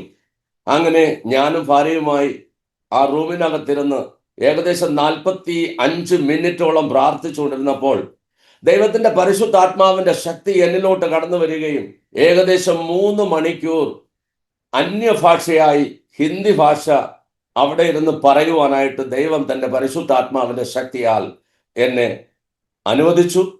അന്ന് മുതൽ ഇന്ന് വരെ ഹിന്ദി ഭാഷ മാത്രമല്ല, ഞാൻ ഭോജ്പൂരി ഭാഷ കൈകാര്യം ചെയ്യും, മറ്റ് പല ലോക്കൽ ലാംഗ്വേജുകളും കൈകാര്യം ചെയ്യും. എൻ്റെ ശുശ്രൂഷയിൽ 90%, എൻ്റെ മലയാളം അത്ര നല്ലതാണെന്ന് എനിക്ക് തോന്നുന്നില്ല. വായിക്കുന്നതും പഠിക്കുന്നതും എല്ലാം ഹിന്ദിയും മറ്റ് ലോക്കൽ ലാംഗ്വേജിലുള്ള ഭാഷകളായിരുന്നു. അതിൻ്റെ തുടക്കം അവിടെ നിന്നാണ് കുറിച്ചത്. അങ്ങനെ ഒരു വളരെ ശുശ്രൂഷ വലുതായി കൊണ്ടിരുന്നതായ സമയം അലഹാബാദിൽ 1999 ജനുവരി 22 ഒരു ഇൻസിഡന്റ് ഞങ്ങളുടെ ശുശ്രൂഷയിൽ ഉണ്ടാകുവാനിടയായി. ആ സമയമായപ്പോഴേക്കും അലഹാബാദിൽ ശുശ്രൂഷകൾ വളരെ വിശാലമായിരിക്കുന്നു. 1999 ജനുവരി 22 അന്ന് രാത്രിയാണ് ഗ്രഹാം സെയിൽസിനെയും തന്റെ 2 മക്കളെയും ചുട്ടുകൊന്നത് എന്ന് തോന്നുന്നു. അപ്പൊ ആ ദിവസം പകലിൽ അലഹാബാദ് പ്രയാഗ് എന്ന് പറയുന്ന സ്ഥലത്ത് 3 നദികൾ ഒരുമിച്ച് കൂടുന്ന സ്ഥലമെന്ന് പറഞ്ഞല്ലോ, അവിടെ എല്ലാ വർഷത്തിലും മാഘ് മേളയും 6 വർഷത്തിലൊരിക്കൽ അർത്ഥകുംഭമേളയും 12 വർഷത്തിലൊരിക്കൽ മഹാകുംഭമേളയും നടക്കാറുണ്ട്. കോടിക്കണക്കിന് ജനങ്ങൾ ലോകത്തിന്റെ എല്ലാ സ്ഥലങ്ങളിൽ നിന്നും കുളിച്ച് മോക്ഷം പ്രാപിക്കുവാനായിട്ട് അവിടെ കടന്നു വരാറുണ്ട്. അപ്പോൾ ഈ ദിവസം മാഘ് മേളയുടെ ഒരു കുളി നടക്കുന്ന ദിവസമാണ്. അന്ന് ഞങ്ങൾ 5 കേരളത്തിലെ മിഷണറിമാർ ഒരുമിച്ച് താമസിക്കുകയായിരുന്നു. കർത്താവ് ഞങ്ങളെ പ്രേരിപ്പിച്ചു, ഒരു ട്രാക്ടെങ്കിലും ഞങ്ങൾ കേരളത്തിൽ നിന്ന് വന്ന് ഇത്രയും ജനം കൂടി വരുമ്പോൾ കൊടുക്കുവാൻ കഴിഞ്ഞില്ല എങ്കിൽ പിന്നെ നമ്മൾ ഇവിടെ ആയിരിക്കുന്നത് കൊണ്ട് ശരിയല്ലല്ലോ എന്ന ഒരു ആത്മഭാരം ഞങ്ങൾക്കുണ്ടായി. ഞങ്ങൾ ഒരുമിച്ച് ട്രാക്ട് കൊടുക്കുവാനായിട്ട് ആ മേള ഏരിയയിൽ നിന്ന് 3 കിലോമീറ്റർ മാറി 3 സ്ഥലങ്ങളിൽ നിന്ന് ഞങ്ങൾ ട്രാക്ട് കൊടുത്തുകൊണ്ടിരിക്കുകയായിരുന്നു. പെട്ടെന്ന് ഞങ്ങളെ സുവിശേഷ വിരോധികൾ വന്ന് പിടിച്ച് അവരെ ട്രെൻഡിലോട്ട് കൊണ്ടുപോയി. ഒരു സഹോദരൻ ഓടി രക്ഷപ്പെട്ടു. ബാക്കി 3 പേരെയും അവർ ടെന്റിനകത്തോട്ട് കൊണ്ടുപോയി കൈകാലുകൾ കെട്ടി ഏകദേശം 2.5 മണിക്കൂറുകൾ ഒരു പേപ്പട്ടിയെ എത്രമാത്രം ഏതെല്ലാം രീതിയിൽ ആൾക്കാർ ഉപദ്രവിക്കുന്നുവോ അവർ ആ രീതിയിൽ കൈകാലുകൾ കെട്ടിയിട്ട് പീഡിപ്പിക്കുവാൻ ഉപദ്രവിക്കുവാൻ ഇടയായി. പല പ്രാവശ്യവും ബോധം കെട്ടു. അവർ മരിച്ചു എന്ന് കരുതി ഒരു കുറ്റിക്കാട്ടിലോട്ട് വലിച്ചെറിഞ്ഞു. അവിടെ നിന്നും ചില റഷ്യക്കാർ കണ്ട് ഹോസ്പിറ്റലിലോട്ട് എത്തിച്ചു. 7 ദിവസങ്ങൾ മരണത്തോട് മല്ലിട്ട ദിവസങ്ങളായിരുന്നു. കൂടെ അടികൊണ്ടവർ എല്ലാവരും തിരികെ പോയി. അവരുടെ ബന്ധുക്കളെല്ലാം തിരികെ പോയി. എൻ്റെ അറിവ് ശരിയാണെങ്കിൽ ഞങ്ങളുടെ കൂടെ ഉണ്ടായിരുന്നവരും അല്ലാത്തവരുമായ 22ഓളം മിഷണറി ഫാമിലീസ് ഈ ക്രൂരമായ പീഡനം കണ്ട് അവർ മടങ്ങിപ്പോയി. എൻ്റെ ഭാര്യ ഒരു തീരുമാനം എടുക്കുവാൻ കഴിയാതെ ഞാൻ ബെഡിലായിരുന്നപ്പോൾ എൻ്റെ ഭാര്യ പ്രകാരം പ്രാർത്ഥിച്ചു, കർത്താവേ, ഞങ്ങൾ മടങ്ങിപ്പോകുവാൻ ആഗ്രഹിക്കുന്നില്ല. ജീവിച്ചാൽ ഞങ്ങൾ യേശുവിനായി ജീവിക്കും ഉത്തർപ്രദേശിൽ, പ്രവർത്തിച്ചാൽ ഉത്തർപ്രദേശിൽ യേശുവിനായി പ്രവർത്തിക്കും, മരിച്ചാൽ ഞങ്ങൾ ഉത്തർപ്രദേശിൽ യേശുവിനായി മരിക്കും, മടങ്ങിപ്പോകത്തില്ല.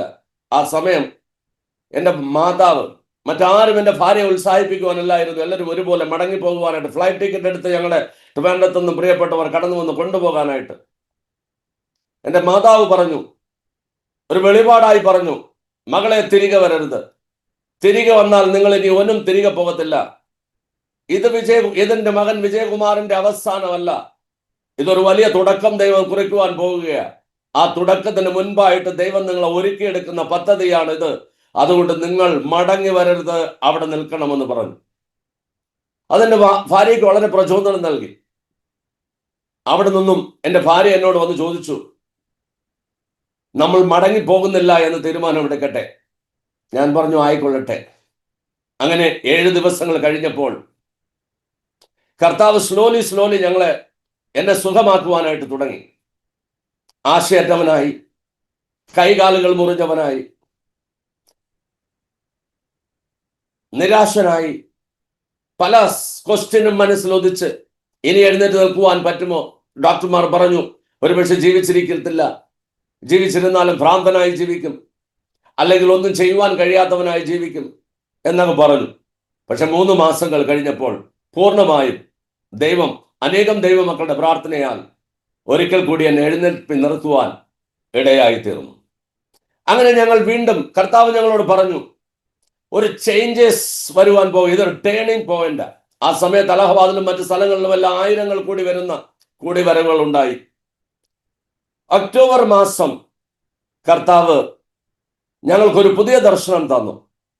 ആ ദർശനം അലഹബാദിൽ നിന്നും 95 കിലോമീറ്റർ മാറി മിർജാപൂർ എന്ന് പറയുന്ന ഒരു ജില്ലയിലോട്ടുള്ള ദർശനം.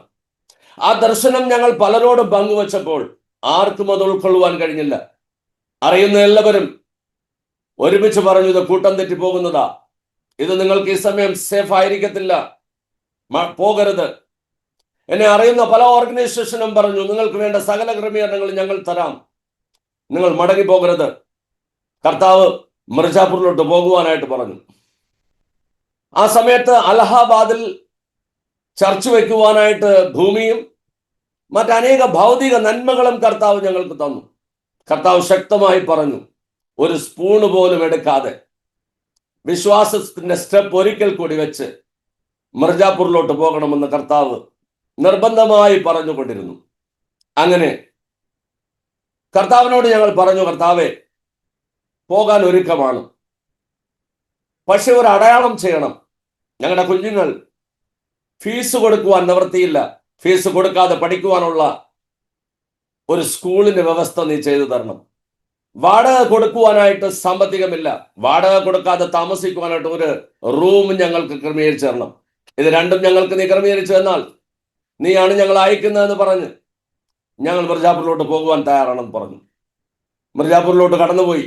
ഒരു വിധവയായ CNA ക്രിസ്ത്യാനി ആന്റിയിലൂടെ അവരുടെ തന്നെ അന്ന് അറിയപ്പെടുന്ന ICSE ബോർഡിന്റെ അഫിലിയേഷനുള്ള ഒരു വലിയ സ്കൂൾ, ആ സ്കൂളിൽ അന്നത്തെ DM-ന്റെയും SP-യുടെയും മക്കൾ പഠിക്കുന്നു. ആ സ്കൂൾ ക്യാമ്പസിനകത്ത് താമസിക്കുവാനും അവിടെ ഞങ്ങൾക്ക് ഞങ്ങളുടെ കുഞ്ഞുങ്ങളെ ഫീസ് കൊടുക്കാതെ പഠിപ്പിക്കുവാനുള്ള സാഹചര്യം സ്വർഗത്തിലെ ദൈവം കൃപയാൽ അവസരമൊരുക്കി. അങ്ങനെ 1999 ഡിസംബർ 12-ാം തീയതി മിർജാപൂരിലോട്ട് കടന്നുപോയി. അവിടെ 2000 ജനുവരി 1-ാം തീയതി മിർജാപൂരിലെ പ്രവർത്തനം ആരംഭിക്കുവാൻ കർത്താവ് കൃപ ചെയ്തു. തുടർന്ന് ഞാൻ മിർജാപൂരിലെ പ്രവർത്തനങ്ങളും തുടർന്നുള്ള പ്രവർത്തനങ്ങളും പറയുന്നതിന് മുമ്പായി പാസ്റ്ററിനോട് ഇനി എന്തെങ്കിലും ചോദ്യം ചോദിക്കുവാനുണ്ടെങ്കിൽ ചോദിക്കാം, പ്ലീസ്. പാസ്റ്ററെ, നമ്മൾ ഇലഹബാദിലെ അനുഭവങ്ങൾ പറഞ്ഞു, ഈശു ദർബാറിനെ കുറിച്ച് പറഞ്ഞു. അപ്പോൾ ഈ കഴിഞ്ഞ ഒരു 2 ആഴ്ച മുമ്പ് ഞാൻ നമ്മുടെ ന്യൂസ് ചാനലിൽ ഈശു ദർബാറിനെ കുറിച്ച് ഡോക്ടർ RB ലാലിനെ കുറിച്ച് ഒരു ചെറിയ വീഡിയോ ചെയ്തിരുന്നു. കാരണം സുപ്രീം കോടതിയുടെ വളരെ പ്രധാനപ്പെട്ട ഒരു വിധി വന്നു. ഡോക്ടർ RB ലാലിനും ഇലഹബാദ് കാർഷിക ഒരു ഡീംഡ് യൂണിവേഴ്സിറ്റിക്കുമെതിരെയുള്ള പല കേസുകളും കോടതി തള്ളിക്കളവാനിടയായി തീർന്നു. ഞാനത് കേട്ടപ്പോൾ എനിക്ക് ശരിക്കും എനിക്ക് ഒത്തിരി എക്സൈറ്റ്മെൻറ്റ് വന്ന്, പാസ്റ്റർ അതിൻ്റെ ഭാഗമായിരുന്നെന്ന് കേട്ടപ്പോൾ. കാരണം ശരിക്കും ഇന്ത്യയിൽ നടന്ന ഒരു വലിയ ഉണർവായിരുന്നു ആ ഇലഹബാദിലുണ്ടായ ഈശു ദർബാർ മൂവ്മെന്റ്, അല്ലേ? തീർച്ചയായിട്ടും. കാരണം നമ്മൾ ഈ വിദേശ രാജ്യങ്ങളിലുണ്ടായ വലിയ ഉണർവുകളെ കുറിച്ച് കേട്ടിട്ടുണ്ട്. ശരിക്കും എനിക്കിത് പറയുമ്പോൾ രോമാഞ്ചം കൊള്ളുകയാണ്. കാരണം ഇന്ത്യയിൽ അങ്ങനെ ഒരു ഉണർവ്. അപ്പോൾ എനിക്ക് ഒന്ന് അറിയണമെന്ന് ആഗ്രഹമുണ്ട്, ആ പാസ്റ്ററുടെ ആ ഒരു ഇലഹബാദിലുള്ള ആ കാലം എങ്ങനെയാണ് ആ ഒരു മൂവ്മെൻറ്റുമായിട്ട് ബന്ധപ്പെട്ടത്, അതിൻ്റെ കാരണം എന്തായിരുന്നു, എത്ര നാൾ അതിനോട് കൂടെ പാസ്റ്റർ ചേർന്ന് നിന്നു, അതൊന്ന് ആ ഉണർവിൻ്റെ അനുഭവം ഒന്ന് അറിയണമെന്നുണ്ട്. Yes pastor. ഞാൻ പറഞ്ഞുവല്ലോ, 96 ഫെബ്രുവരി മാസം, അതിനു മുൻപ് തന്നെ 95-ൽ ഞാൻ അലഹബാദിൽ വന്ന സമയം അലഹാബാദ് അഗ്രികൾച്ചർ യൂണിവേഴ്സിറ്റിയിലെ ചില പ്രമുഖന്മാരായ ആൾക്കാർ അവർ ഒരുമിച്ച് മാനസാന്തരപ്പെടുവാനിടയായി. അവർ ഒരുമിച്ച് മാനസാന്തരപ്പെട്ട് എല്ലാ ദിവസവും രാത്രി 9 മണി മുതൽ, ഡോക്ടർ RB ലാൽ അന്ന് ആ യൂണിവേഴ്സിറ്റിയുടെ ഡയറക്ടറായിരുന്നു. അപ്പോൾ അദ്ദേഹത്തിന്റെ ഭവനത്തിൽ പരിശുദ്ധാത്മാവിന്റെ ശക്തമായ തീ അവരുടെ അകത്തുണ്ടായിരുന്നു. അതിനൊരു ഉദാഹരണം ഞാൻ പറയുവാൻ ആഗ്രഹിക്കുന്നു. ആദ്യമായിട്ട് അദ്ദേഹത്തെ ഞാൻ കാണാൻ പോയ സമയം അവിടെ വേറൊരാൾ കൂടെ ഉണ്ടായിരുന്നു. അദ്ദേഹത്തെ ഒഴിവാക്കിക്കൊണ്ട് ഈ സംഭവങ്ങൾ പറയുവാനായിട്ട് കഴിയത്തില്ല. നമ്മുടെ പാസ്റ്റർ തങ്കുവിന്റെ അളിയൻ, അദ്ദേഹത്തിന്റെ സഹോദരിയുടെ ഭർത്താവ്,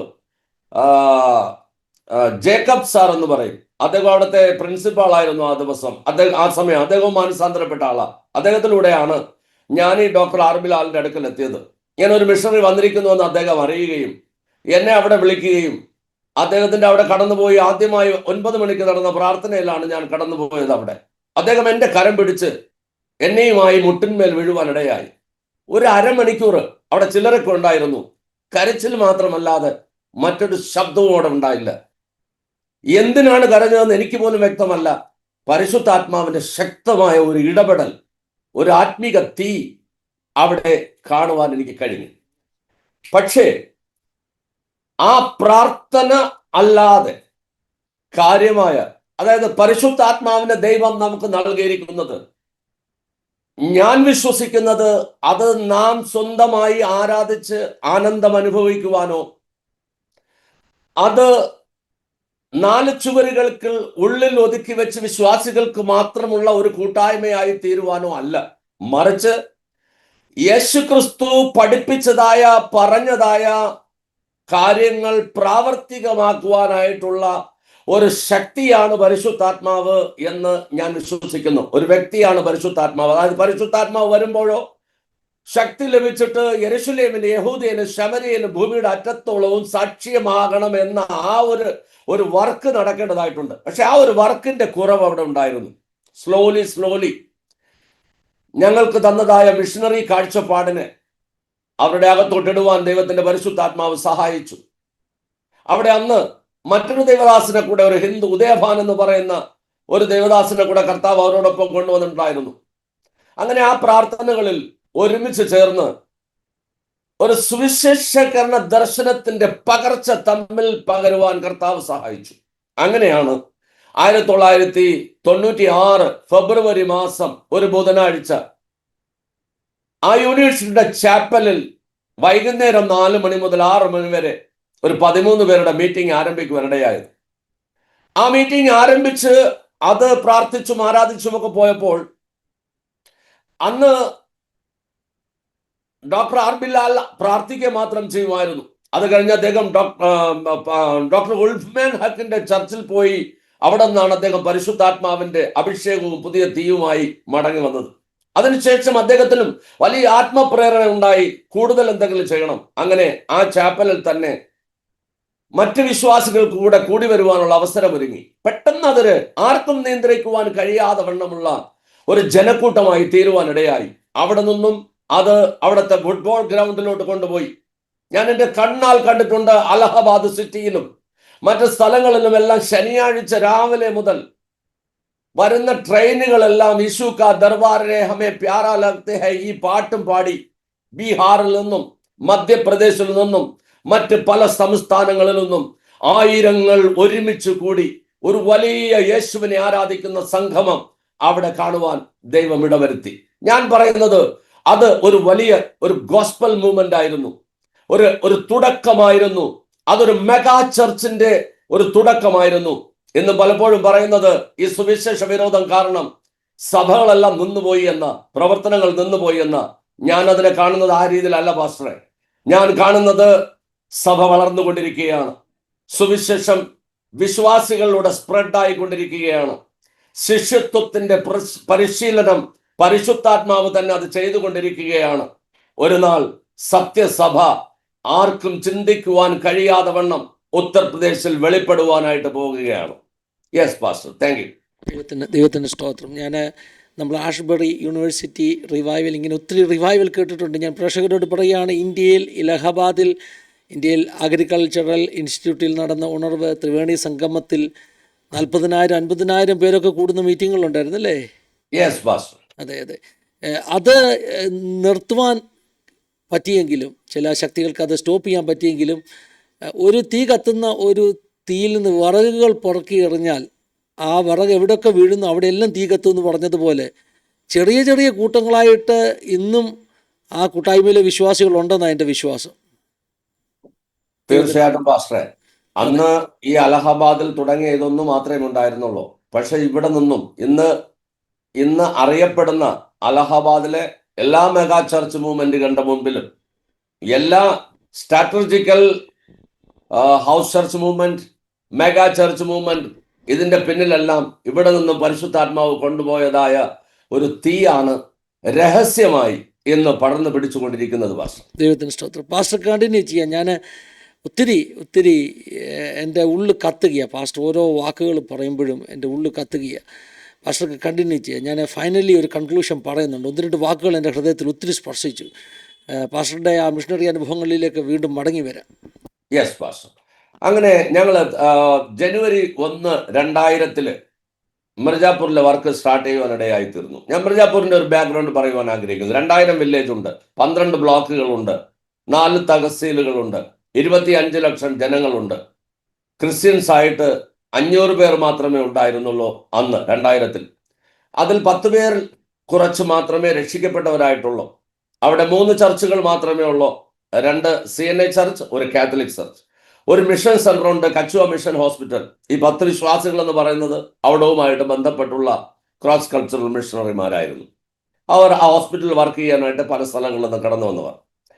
കർത്താവ് ആദ്യമായി ഞങ്ങൾക്കൊരു ചെയിൻ പ്രയർ ആരംഭിക്കുവാനായിട്ട് അവസരം തന്നു. അരമണിക്കൂർ വീതം ഭാരതത്തിന്റെ പല സ്ഥലങ്ങളിലും ഇരുന്ന് ദൈവമക്കൾ മിർജാപൂരിന് വേണ്ടി പ്രാർത്ഥിക്കുവാനിടയായി. അങ്ങനെ പ്രാർത്ഥിച്ചു വന്നപ്പോൾ ദൈവം അത്ഭുതകരമായ രീതിയിൽ ഗോസ്പൽ അവിടെ സ്പ്രെഡ് ആകുവാനായിട്ട് അവസരമൊരുക്കി. ഇന്ന് ആ ജില്ലയിൽ 2009 വന്ന സെൻസസിൽ കേരളത്തിലും മറ്റ് ദക്ഷിണേന്ത്യൻ സംസ്ഥാനങ്ങളിലും നോർത്ത് ഇന്ത്യൻ സംസ്ഥാനങ്ങളിലും എല്ലാം ക്രിസ്ത്യൻസിന്റെ സംഖ്യ ഒരുപാട് കുറഞ്ഞപ്പോൾ മിർജാപൂരിൽ മാത്രം 1050 ക്രിസ്ത്യൻസിന്റെ സംഖ്യ ഉയരുവാനിടയായി ഗവൺമെന്റ് റെക്കോർഡിൽ.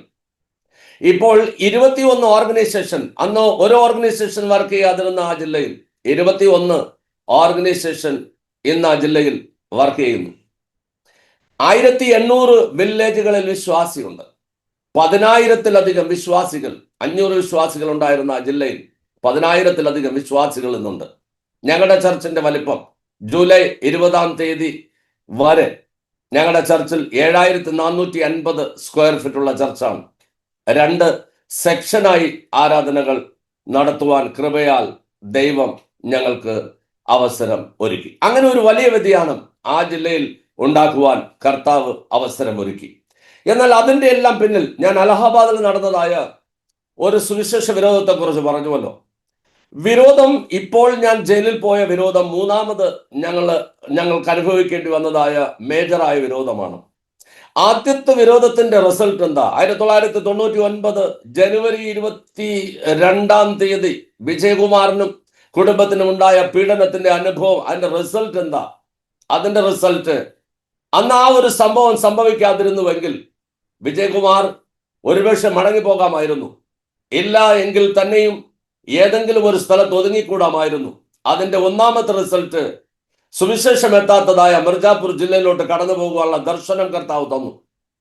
അവിടെ കടന്നുപോയി പ്രവർത്തനം ആരംഭിച്ച് ഇന്ന് ആ ജില്ലയിലും മറ്റ് പല ജില്ലകളിലും മറ്റ് പല സംസ്ഥാനങ്ങളിലും ഒരു വലിയ സുവിശേഷീകരണത്തിന് വ്യതിയാനം വരുത്തുവാൻ കർത്താവ് അവസരമൊരുക്കിയിരിക്കുന്നു.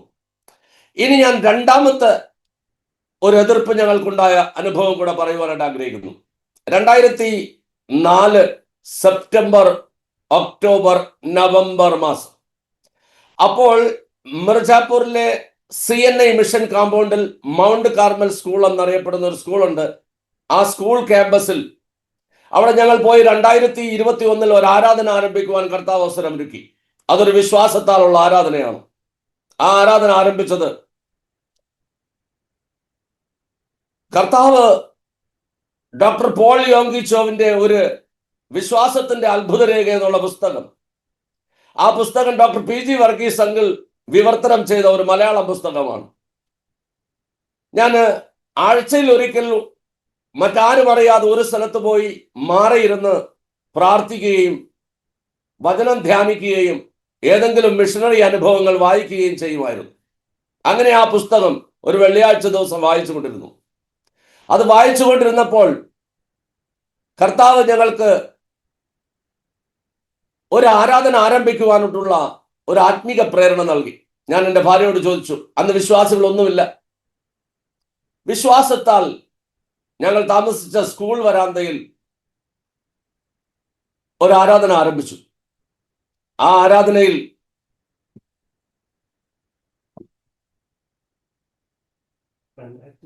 ഇത് 2001 സോറി, ഞാൻ പറഞ്ഞതിൽ എവിടെ ഒരു മിസ്റ്റേക്ക് വന്നു. 2001 കാര്യമാണ്. 2001 ഒരു ആരാധന ആരംഭിച്ചു. ഈ ആരാധനയിൽ ഞങ്ങൾ ഒരു വരാന്ത, ഒരു സ്കൂളിന്റെ വരാന്ത, ഞങ്ങൾ താമസിച്ചിരുന്ന സ്കൂളിന്റെ വരാന്തയിൽ പേപ്പർ വിരിച്ചാണ് ഈ ആരാധന ആരംഭിച്ചത്. കേൾവിക്കാരായി എൻ്റെ ഭാര്യയും 2 മക്കളും ഉണ്ടായിരുന്നു. ശുശ്രൂഷ ചെയ്യുവാനായിട്ട് ഞാനുണ്ടായിരുന്നു. അന്ന് ഒരാൾ കടന്നു വന്നു. എൻ്റെ കുഞ്ഞുങ്ങളോട് ചേർന്ന് കളിക്കുന്നതായ പവൻ എന്ന് പറയുന്ന അവരുടെ കൂട്ടുകാരൻ, ഒരു വിശ്വാസി കടന്നു വന്നു. അങ്ങനെ ഞങ്ങൾ ആ വർഷം പ്രാർത്ഥിച്ചു, കർത്താവേ, ഈ വർഷം ഞങ്ങൾക്ക് ഈ സ്കൂൾ ആരാധന നിറയെ വിശ്വാസികളെ തരണം. അത്ഭുതം എന്ന് പറയട്ടെ, ആ ആരാധന വളരുവാൻ തുടങ്ങി. അതേ വർഷം ആ സ്കൂള് വരാന്ത നിറയെ കർത്താവ് ഞങ്ങൾക്ക് ആളുകളെ തന്നു. 2002 ഒരു ഹാൾ ഉണ്ടായിരുന്നു, വലിയ ഹാൾ. അതിനകത്തോട്ട് ഞങ്ങൾ ഇതിനെ കൊണ്ടുപോയി. 2003 സ്കൂൾ ഗ്രൗണ്ടിൽ ടെന്റ് കെട്ടി ആരാധന ആരംഭിക്കുവാൻ കർത്താവ് അവസരം ഒരുക്കി. അങ്ങനെ അത് വളർന്നുകൊണ്ടേയിരുന്നു. 2004 സെപ്റ്റംബർ മാസം ഞങ്ങളുടെ ചർച്ചിൽ വന്ന് ആരാധിച്ചുകൊണ്ടിരുന്നതായ 30 കിലോമീറ്റർ ദൂരമുള്ള ഒരു വിശ്വാസിയുടെ ചർച്ചിൽ അവരുടെ ഒരു ആരാധനയ്ക്ക് സുവിശേഷ വിരോധികൾ പ്രശ്നമുണ്ടാക്കുകയും ആ ന്യൂസ് മീഡിയകൾ വരികയും അങ്ങനെ ഞങ്ങളുടെ സഭയിൽ സുവിശേഷ വിരോധം ആരംഭിച്ചു. 3 മാസം നിരന്തരമായി ഉത്തർപ്രദേശിലെ സുവിശേഷ വിരോധികളെല്ലാം ഒരുമിച്ച് മിർജാപൂരിൽ താമസിച്ചുകൊണ്ട് ഞങ്ങൾ ആരാധന നിർത്തുവാനായിട്ട് അവരാൽ ആകുന്നതൊക്കെയും ചെയ്തു. പലവിധമായ സമ്മർദ്ദനങ്ങളും ഞങ്ങൾക്കുണ്ടായി. 2 മാസം പരിശ്രമിച്ചിട്ട് ആരാധന നിൽക്കുന്നില്ല എന്ന് മനസ്സിലാക്കിയ ഡിസ്ട്രിക്ട് അഡ്മിനിസ്ട്രേഷൻ സെക്ഷൻ 144 ഇട്ട് ഞങ്ങളുടെ ആരാധന നിരോധനാജ്ഞ 144 എന്ന നിരോധനാജ്ഞയിട്ട് ഞങ്ങളുടെ ആരാധനയെ നിർത്തുവാനായിട്ട് അവർ ഓർഡർ ഇട്ടു. അതിനെതിരെ ഞങ്ങൾ അലഹാബാദ് ഹൈക്കോടതിയിൽ പോയി. 2 കേസുകൾ അലഹാബാദ് ഹൈക്കോടതിയിൽ ഉണ്ടായിരുന്നു. അത്ഭുതം എന്ന് പറയട്ടെ, ആ കേസുകൾക്ക് ഞങ്ങൾക്ക് ഫേവറായി ജഡ്ജ്മെന്റുകൾ ഉണ്ടാകുകയും അതിന് ജഡ്ജ്മെന്റ് ഇപ്രകാരമായിരുന്നു: ആയുധങ്ങൾ ഉപയോഗിക്കാതെ സമാധാനപരമായി നടത്തുന്ന മതപരമായ ആരാധനകളെ ഒന്നും സെക്ഷൻ 144 ഇട്ട് നിർത്തുവാനായിട്ട് വ്യവസ്ഥയില്ല. അവർക്ക് പോലീസ് പ്രൊട്ടക്ഷൻ കൊടുക്കുവാനായിട്ട് അലഹാബാദ് മാന്യ ഹൈക്കോടതി വിധി പുറപ്പെടുവിക്കുവാനിടയായി. അങ്ങനെ 2008 വരെ ഞങ്ങളുടെ ആരാധനയ്ക്ക് പോലീസ് പ്രൊട്ടക്ഷൻ ഉണ്ടായിരുന്നു. അത് കഴിഞ്ഞ് ഞങ്ങൾ തന്നെ പോലീസ് പ്രൊട്ടക്ഷൻ ആവശ്യമില്ല എന്ന് എഴുതി കൊടുക്കുകയും പോലീസ് അവരുടെ അത് വിഡ്രോ ചെയ്യുകയും സമാധാനപരമായി ആരാധനകൾ നടന്നു വരികയും ചെയ്യായിരുന്നു. ആ 2004 കർത്താവ് ഞങ്ങൾക്ക് തന്ന ഒരു വിജയം, അതൊരു അത്ഭുതകരമായ വിജയമായിരുന്നു. അതിലൂടെ, ആ വിജയത്തിലൂടെ ഡിസ്ട്രിക്ട് അഡ്മിനിസ്ട്രേഷനും ലോക്കൽ പൊളിറ്റീഷ്യനും മറ്റ് ഗ്രാമപ്രധാന്മാരുമെല്ലാം ഈ ശുശ്രൂഷയുടെ ഒരു പങ്കാളിയായി തീരുവാൻ പ്രത്യക്ഷമായി അപ്രത്യക്ഷമായും ദൈവം അവസരം ഒരുക്കി. ആ ഒരു യാത്ര നീണ്ട 21 വർഷങ്ങൾ, അതായത് 2025 ജൂൺ 20 വരെ കർത്താവ് ഞങ്ങളെ ജയാളിയായി നിർത്തി. ഈ 21 വർഷങ്ങൾ കൊണ്ട് എന്ത് സംഭവിച്ചു? ഒന്നാമതായി മിർജാപൂരിൽ സംഭവിച്ച കാര്യം ഞാൻ പറഞ്ഞുവല്ലോ. 500 ക്രിസ്ത്യൻസ് മാത്രം ഉണ്ടായിരുന്ന മിർജാപൂർ ജില്ലയിൽ 10,000-ലധികം ക്രിസ്ത്യാനികൾ ഉണ്ടാകുന്ന, വിശ്വാസികൾ ഉണ്ടാകുന്ന രീതിയിലോട്ട് കർത്താവ് കാര്യങ്ങൾ മാറ്റി. 2000 ഗ്രാമങ്ങളുള്ളതിൽ 1800-ഓളം ഗ്രാമങ്ങളിൽ വിശ്വാസികൾ ഉണ്ടാകുവാൻ കർത്താവ് പ്രവർത്തിച്ചു. ഒരു വലിയ മാറ്റം ആ ജില്ലയിൽ ആത്മീക ലോകത്തിൽ വരുവാനും, മാത്രമല്ല എഡ്യൂക്കേഷണൽ ലെവലിൽ വലിയ മാറ്റങ്ങൾ വരുവാനും, നക്സലേറ്റ് ജില്ല എന്നറിയപ്പെടുന്ന ഒരു ജില്ലയാണ് ഈ മിർജാപൂർ ജില്ല. പക്ഷെ ഇന്ന് അങ്ങനെയുള്ള പ്രവർത്തനങ്ങളൊന്നുമില്ല. ഒരു ഡെവലപ്മെന്റിന്റെ തന്നെ വളരെ മുന്നിലോട്ട് പോകുവാൻ ദൈവം കൃപയാൽ ആ ജില്ലയ്ക്ക് അവസരമൊരുക്കി. ഞങ്ങളുടെ ക്യാമ്പസ് 2 ഏക്കറുള്ള ഒരു ക്യാമ്പസ് ആണ്.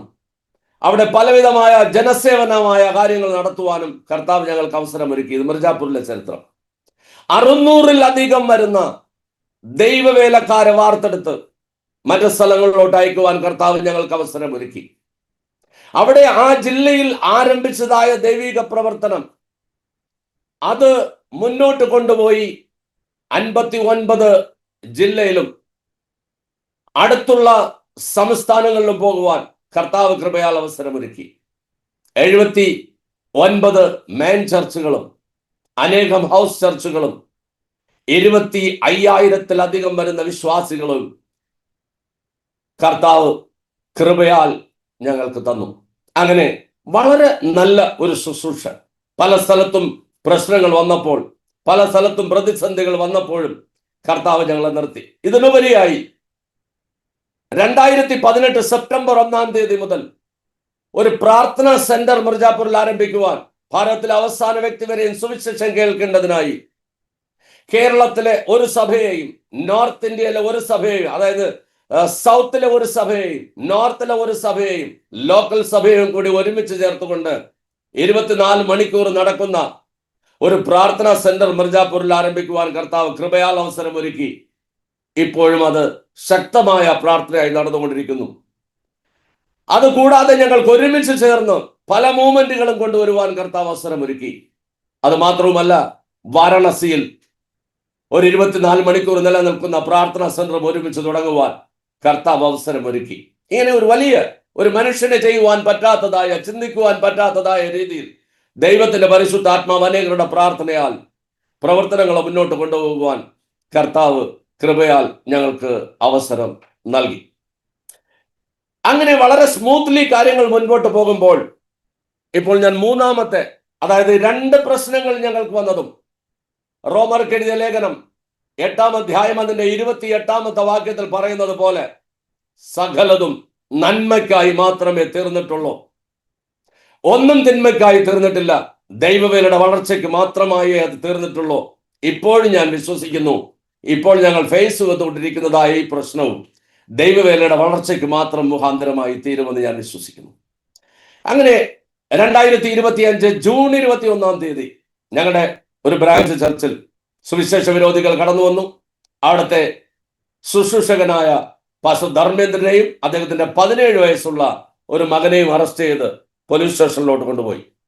ഒത്തിരി ക്രൂരമായ രീതിയിൽ അദ്ദേഹത്തെ പീഡിപ്പിക്കുവാനിടയായി. പീഡനം ഏറ്റ് അവശനാകുകയും മാനസികമായി തളരുകയും ചെയ്ത് അദ്ദേഹത്തെ കൊണ്ട് ചിലതൊക്കെ പോലീസ് പറയിപ്പിച്ചു. അറിയുന്ന കാര്യങ്ങളും അറിയാത്ത കാര്യങ്ങളും ഒക്കെ പറയിപ്പിച്ചു. അങ്ങനെ അദ്ദേഹത്തിലൂടെ അദ്ദേഹം 23 വർഷം കൊണ്ട് ഞങ്ങളോടൊപ്പം പ്രവർത്തിക്കുന്ന ഒരു സഹോദരനാണ്. ഞങ്ങളുടെ പ്രവർത്തനത്തിന്റെ ഏകദേശ കാര്യങ്ങളും അദ്ദേഹത്തിന് അറിയാം. അദ്ദേഹത്തിൽ നിന്നും പല കാര്യങ്ങളും പോലീസിന് മനസ്സിലാക്കി. അവരെല്ലാം സ്റ്റോക്ക് ചെയ്തു. അത് കഴിഞ്ഞ് അദ്ദേഹത്തെ ജയിലിലോട്ട് അയച്ചു. അദ്ദേഹം ജയിലിൽ പോയ സമയം അദ്ദേഹത്തിന്റെ ഭാര്യയെ പോലീസ് പ്രേരിപ്പിച്ചു, പീഡിപ്പിച്ചു, ഭയപ്പെടുത്തി ചില വൈറ്റ് പേപ്പറുകളിൽ ഒപ്പിട്ട് മേടിക്കുവാനിടയായി. അങ്ങനെ അവർ ഒപ്പിട്ട് മേടിച്ച പേപ്പറിൽ ഒന്നിൽ എഴുതി ഉണ്ടാക്കി. അദ്ദേഹത്തിന്റെ ഭാര്യ പ്രമീളയാണ് അവരുടെ പേര്. ആ സഹോദരിയെ കൊണ്ട് സഹോദരി ഒപ്പിട്ട പേരിൽ പോലീസ് എഴുതി ഉണ്ടാക്കി. 22 വർഷങ്ങൾക്ക് മുൻപ് ധർമ്മേന്ദ്രനും കുടുംബവും എൻ്റെ അടുക്കൽ വന്നു. ഞാൻ സ്കൂളിൽ ജോലി കൊടുക്കാമെന്ന് പറഞ്ഞ്, ക്രിസ്ത്യാനി ആകുകയാണെങ്കിൽ സ്കൂളിൽ ജോലി കൊടുക്കാം എന്ന് പറഞ്ഞ് ഒരു കള്ളരേഖ, ഒരു കള്ള ആരോപണം എനിക്കെതിരെ അവർ എഴുതി ഉണ്ടാക്കിയ ശേഷം അവർ എന്നെ അറസ്റ്റ് ചെയ്യുവാനായിട്ടുള്ള കാര്യങ്ങളും ക്രമീകരണങ്ങളും എല്ലാം ചെയ്തു. 1 മാസം അവർ പ്രിപ്പറേഷൻ ചെയ്തു. അങ്ങനെ ജൂലൈ 21 ധർമ്മേന്ദ്രനും അദ്ദേഹത്തിന്റെ മകൻ അഭിഷേക് കുമാർ 17 വയസ്സുള്ള കുഞ്ഞുമായി പുറത്തു വന്നു. അന്നേ ദിവസം ഒരു 4 മണിയായ സമയം ഞങ്ങളുടെ ക്യാമ്പസിനകത്ത് പോലീസ് വന്നു. പലരെയും അവർ ക്വസ്റ്റ്യൻ ചെയ്തു. അത് കഴിഞ്ഞ് ഞാൻ പോയി. അവർ എന്നെ ക്വസ്റ്റ്യൻ ചെയ്തു. ഞാൻ ചോദിച്ചു അവരോട്. അവർ പറഞ്ഞു പോലീസ് സ്റ്റേഷനിലോട്ട് പോകണമെന്ന് പറഞ്ഞു. ഞാൻ പറഞ്ഞു ഇന്ന് എനിക്ക് വരാനായിട്ട് അസൗകര്യമുണ്ട്, നാളെ 10 മണിക്ക് വന്നോളാമെന്ന് പറഞ്ഞു. അങ്ങനെ കുറെ സമയം അവർ പോലീസ് ഉണ്ടായിരുന്നു. ക്വസ്റ്റ്യൻ അങ്ങോട്ടും ഇങ്ങോട്ടും എല്ലാം സംസാരമായി. ഞാൻ ചോദിച്ച ഡോക്യുമെന്റ്സ് എല്ലാം അവർ കാണിച്ചു. അവർ അവരുടേതായ രീതിയിൽ എന്നെ അറസ്റ്റ് ചെയ്യത്തക്ക എല്ലാ റെക്കോർഡുകളുമായിട്ടാണ് വന്നിരിക്കുന്നത്. അപ്പൊ ഞാൻ എൻ്റെ ശാരീരികമായ ബുദ്ധിമുട്ടുകൾ പറഞ്ഞ് നാളത്തേക്ക് മാറ്റാമെന്ന് ഞങ്ങൾ ശ്രമിച്ചു. പക്ഷെ അത് അവർ വകവയ്ക്കാതെ അവർ നിർബന്ധമായി എന്നെ പോലീസ് സ്റ്റേഷനിലോട്ട് കൊണ്ടുപോകുവാനായിട്ട് ശ്രമിച്ചു. പോലീസ് സ്റ്റേഷനിലോട്ട് കൊണ്ടുപോയതായ സമയം എനിക്ക് മനസ്സിലാക്കുവാൻ കഴിഞ്ഞത്, എന്നെ അറസ്റ്റ് ചെയ്യുവാനായിട്ട് 8 വണ്ടി പോലീസിനെ അവർ അവിടെ നിന്നും ഇവിടെ നിന്നുമൊക്കെ വിളിച്ചു വരുത്തിയിരിക്കുന്നു. മീഡിയ, ഇലക്ട്രോണിക് പ്രിന്റിംഗ് മീഡിയ എല്ലാം അവർ നേരത്തെ തന്നെ പ്രിപ്പറേഷൻ ചെയ്ത് വിളിച്ചിരിക്കുന്നു. അങ്ങനെ അവർ എന്നെ, ഞങ്ങളുടെ സ്റ്റേഷൻ അതിർത്തിയിലല്ല ഇത് സംഭവിച്ചത്, മറ്റൊരു സ്റ്റേഷൻ അതിർ ബിന്ധ്യാചൽ എന്ന് പറയുന്ന ഒരു സ്റ്റേഷൻ അതിർത്തിയിലോട് അവിടെ കൊണ്ടുപോയി എന്നെ അവർ പോലീസ് സ്റ്റേഷനിൽ ഇരുത്തുവാനിടയായി. ഇരുത്തിയ ശേഷം ആ രാത്രി മുഴുവനും അവിടെ തന്നെയായിരുന്നു. ഞങ്ങളുടെ വിശ്വാസികൾ സ്റ്റേഷന് പുറത്ത്, അനേക വിശ്വാസികൾ, ധൈര്യക്കുറവുള്ള വിശ്വാസികൾ, അവർ കർത്താവിന്റെ ശിഷ്യന്മാരായ ധൈര്യത്തോടുകൂടി സ്റ്റേഷനിലുടനീളം അവർ നിറഞ്ഞു നിന്നു. രാത്രി 2 മണിയോടമായപ്പോൾ SHO എന്നോട് പറഞ്ഞു, നിങ്ങളുടെ ആൾക്കാർ സ്റ്റേഷന്റെ ചുറ്റുപാടും കൂടി നിൽക്കുകയാ, അവരോട് പോകാനായിട്ട് പറയുക. ഞാൻ അവസാനം ഒരു പാസ്റ്ററെ വിളിച്ച് പറഞ്ഞു പോകാനായിട്ട്. അങ്ങനെ രാത്രി 2 അത്ഭുതങ്ങൾ നടന്നു. ഒന്ന്, ഒരു ഹെഡ് കോൺസ്റ്റബിൾ എന്നെ പീഡിപ്പിക്കുവാനായിട്ട് ബെൽറ്റൂരി വന്നു. അത് കണ്ട ശേഷം ആ SHO അത് അദ്ദേഹം പോയ ആൾ തിരികെ വരികയും അദ്ദേഹത്തെ വിലക്കുകയും എന്നെ ഒരു SHOയുടെ തന്നെ സംരക്ഷണത്തിൽ ഒരു സ്ഥലത്ത് സുരക്ഷിതമാക്കി വെക്കുവാൻ ഇടയായിത്തീർന്നു. അന്ന് വെളുപ്പിനായപ്പോൾ എനിക്ക് പല ശാരീരികമായ ബുദ്ധിമുട്ടുകളുണ്ട്. 1.5 അല്ലെങ്കിൽ 2 മണിക്കൂറിൽ എനിക്ക് യൂറിന് പോകണമായിരുന്നു. മാനസികമായും ശാരീരികമായും എല്ലാം തളർന്ന ഒരു അവസ്ഥയിലാണ് ഞാൻ. അവിടെ വാഷ്റൂമിൽ പോകുവാനുള്ള യാതൊരു വ്യവസ്ഥയുമില്ല. വെളുപ്പിന് 4 മണി കഴിഞ്ഞപ്പോൾ ഞാൻ ആകെ ബന്ധപ്പെടുകയാണ്, ഭാരപ്പെടുകയാണ്, എന്താ ചെയ്യേണ്ടത്. 5 മണിക്ക് ഒരു മിറക്കിൾ കർത്താവ് ചെയ്തു. ഒരു ഇൻസ്പെക്ടർ വാതിൽ തുറന്ന് എൻ്റെ അടുത്ത് വന്നു. അദ്ദേഹം ചോദിച്ചു, നിങ്ങൾക്ക് വാഷ്റൂമിൽ പോകണ്ടേ? ഞങ്ങൾ പോകണം. അദ്ദേഹം ഒരു ചായ മേടിച്ചുകൊണ്ടുവന്ന് എനിക്ക് തന്ന ശേഷം അകത്തുള്ള തന്നെ ഓഫീസറുടെ ഒരു വാഷ്റൂം എനിക്കായി തുറന്നു തരികയും അതിനകത്ത് പോകുവാനുള്ള സാഹചര്യം കർത്താവ് എനിക്ക് ഒരുക്കുകയും ചെയ്തു. അത് കഴിഞ്ഞ ശേഷം പിറ്റേ ദിവസം പകൽ ഒരു SHOയും 2 സബ് ഇൻസ്പെക്ടറും 2 സൈഡിൽ ഇരുന്ന്, 2 ഹെഡ് കോൺസ്റ്റബിൾ ഇരുന്ന് ഓരോ മണിക്കൂറിലേക്ക് എനിക്ക് ക്വസ്റ്റ്യൻ ചെയ്തിട്ട് 4 പേരടങ്ങുന്ന ഒരു കമ്പ്യൂട്ടർ സെന്റർ ഓഫീസ് എനിക്കായി വർക്ക് ചെയ്തു. അവർ എന്തെല്ലാമോ കൊണ്ടുപോയി അതിനകത്ത് എഴുതി ഉണ്ടാക്കി. പല ആവർത്തി അവർ ക്വസ്റ്റ്യൻ ചോദിച്ചു. അവിടെ എല്ലാം കർത്താവിനെ ഉയർത്തിപ്പിടിക്കുവാൻ കൃപയാൽ എനിക്ക് അവസരമൊരുക്കി. ഒരു മനുഷ്യൻ എന്ന രീതിയിൽ സ്വാഭാവികമായി ഉണ്ടാകുന്ന ഭയത്തെ പോലും കർത്താവിൽ നിന്ന് മാറ്റി. അവരുടെ ചോദ്യങ്ങൾ മുഴുവനും മതപരിവർത്തനം എത്ര ചെയ്തുവെന്ന്. പക്ഷെ ഞാൻ പറയുന്നത്, മതപരിവർത്തനത്തെ കുറിച്ച് എനിക്കറിയത്തില്ല. യേശുവിനെ കുറിച്ച് ഞാൻ പറയുമായിരുന്നു, ഇപ്പോഴും പറയും, ഇനിയും പറയും. അത് എൻ്റെ ജീവിതത്തിന്റെ ഒരു ഭാഗമാണെന്ന് പറയുവാനും കർത്താവ് അവസരമൊരുക്കി. പല രീതിയിലുള്ള കാര്യങ്ങൾ അവർ ചോദിച്ചു. പക്ഷെ അവിടെ എല്ലാം കർത്താവ് അത്ഭുതങ്ങൾ ചെയ്തു. ഒന്നാമത്തെ അത്ഭുതം എനിക്ക് മനസ്സിലായത്, മറ്റാരെയും ഒറ്റിക്കൊടുക്കാതെ വണ്ണം ഇത് സംഭവിക്കുമ്പോൾ എന്നെ കർത്താവ് നിർത്തിയിരുന്നത് എനിക്ക് ഒരു ഓർഗനൈസേഷന്റെ കാര്യങ്ങൾ മാത്രമല്ല, ഒരു വലിയ മൂവ്മെന്റിനകത്തും ഒരു വലിയ ഗ്രൂപ്പ് ഓഫ് ലീഡേഴ്സിനകത്തും നിന്ന് പ്രവർത്തിച്ചതാണ് ഞാൻ. പല സ്റ്റേറ്റുകളിലും ഭാരതത്തിന്റെ അകത്ത് മുഴുവനും നടക്കുന്ന ദൈവവേലകളുമായി ഡയറക്റ്റോ ഇൻഡയറക്റ്റുമായിട്ട് ബന്ധങ്ങൾ എനിക്കുണ്ട്. UP ഒരാളിനെ ഇങ്ങനെ അറസ്റ്റ് ചെയ്താൽ അവരെ മാക്സിമം ഹറാസ് ചെയ്ത്, മെന്റലി ഹറാസ്, ഫിസിക്കൽ ഹറാസ്മെന്റ് ഇതെല്ലാം ചെയ്ത് അവരിൽ നിന്നും വേണ്ടുന്ന വിവരങ്ങളെല്ലാം ചോർത്തുക പതിവായിരുന്നു. എന്നോടും അവർ പല ആവർത്തി പല കാര്യങ്ങൾ ചോദിച്ചുവെങ്കിലും കൃപയാൽ മറ്റാരെയും ഒറ്റിക്കൊടുക്കാതെ, മറ്റാരെയും കുറിച്ചുള്ള യാതൊരു അറിവുകളും പോലീസിന് കൈമാറ്റം ചെയ്യാതെ വണ്ണം ദൈവം കൃപയാൽ എന്നെ രക്ഷിച്ചു. രണ്ടാമത്തെ അത്ഭുതം, പല വിവരങ്ങൾ പോലീസിന് വേണമെങ്കിലും ഒരു ചെറിയ വിവരങ്ങൾ പോലും മിനിസ്ട്രിയെ കുറിച്ചുള്ള ശുശ്രൂഷ, UP നടക്കുന്ന ശുശ്രൂഷയെ കുറിച്ചുള്ള, ഭാരതത്തിൽ നടക്കുന്ന ശുശ്രൂഷയെ കുറിച്ചുള്ള പല കാര്യങ്ങൾ എന്നോട് ആവർത്തിച്ച് ചോദിച്ചിട്ടും ഒരു കാര്യങ്ങൾ പോലും സെൻസിറ്റീവായ അറിവുകൾ പോലീസിന് കൈമാറാൻ ചെയ്യാതെ വണ്ണം കർത്താവ് എന്നെ കൃപയാൽ അവസരമൊരുക്കി. ഇനി അടുത്ത ഒരു കാര്യത്തിൽ കർത്താവ് എന്നെ രക്ഷിച്ചത്, അത് വലിയ മിറക്കിളായിട്ട് ഞാൻ കാണുന്നു. അതായത് ഡിപ്രഷൻ വരുന്നതിൽ നിന്നും കർത്താവിനെ രക്ഷിച്ചു. എന്താണെന്ന് ചോദിച്ചാൽ, ഞാനൊരു സോഷ്യൽ ആക്ടിവിറ്റീസ് ചെയ്തുകൊണ്ടിരുന്ന ഒരു വ്യക്തിയാണ്. ഞായറാഴ്ച ഞാൻ സഭയിൽ ശുശ്രൂഷകനായും മറ്റ് ദിവസങ്ങളിൽ ഉത്തർപ്രദേശിൽ പല സ്റ്റേറ്റുകളിൽ പല സ്ഥലങ്ങളിൽ അറിയപ്പെടുന്ന പല സോഷ്യൽ ആക്ടിവിറ്റീസുകൾ ചെയ്തുകൊണ്ടിരുന്ന ആളാണ്. പല സോഷ്യൽ ആക്ടിവിറ്റീസുകൾ ചെയ്യുന്ന സംഘടനകളിലും ഞാൻ ചേർന്ന് പ്രവർത്തിച്ചിട്ടുണ്ട്. മിർജാപൂർ ഡിസ്ട്രിക്റ്റിൽ DM-ഉമായിട്ടും മറ്റ് പല മന്ത്രിയും മറ്റ് പലരും വന്നപ്പോൾ അവരോടൊപ്പം സ്റ്റേജ് സാജ ചെയ്യുവാനും മറ്റ് കാര്യങ്ങളിൽ സഹകരിക്കുവാനുമായിട്ടുള്ള അവസരം കർത്താവ് എനിക്ക് തന്നിട്ടുണ്ട്. അപ്പൊ അങ്ങനെ ഒരു വലിയ രീതിയിലുള്ള ഒരു ബഹുമാനവും ഇതെല്ലാം കർത്താവ് എനിക്ക് അവിടെ തന്നിട്ടുണ്ട്. അതെല്ലാം ഞാൻ ശുശ്രൂഷയിൽ വേണ്ടുന്ന രീതിയിൽ പ്രയോജനപ്പെടുത്തുവാനായിട്ട് കൃപയാൽ ശ്രമിച്ചിട്ടുമുണ്ട്.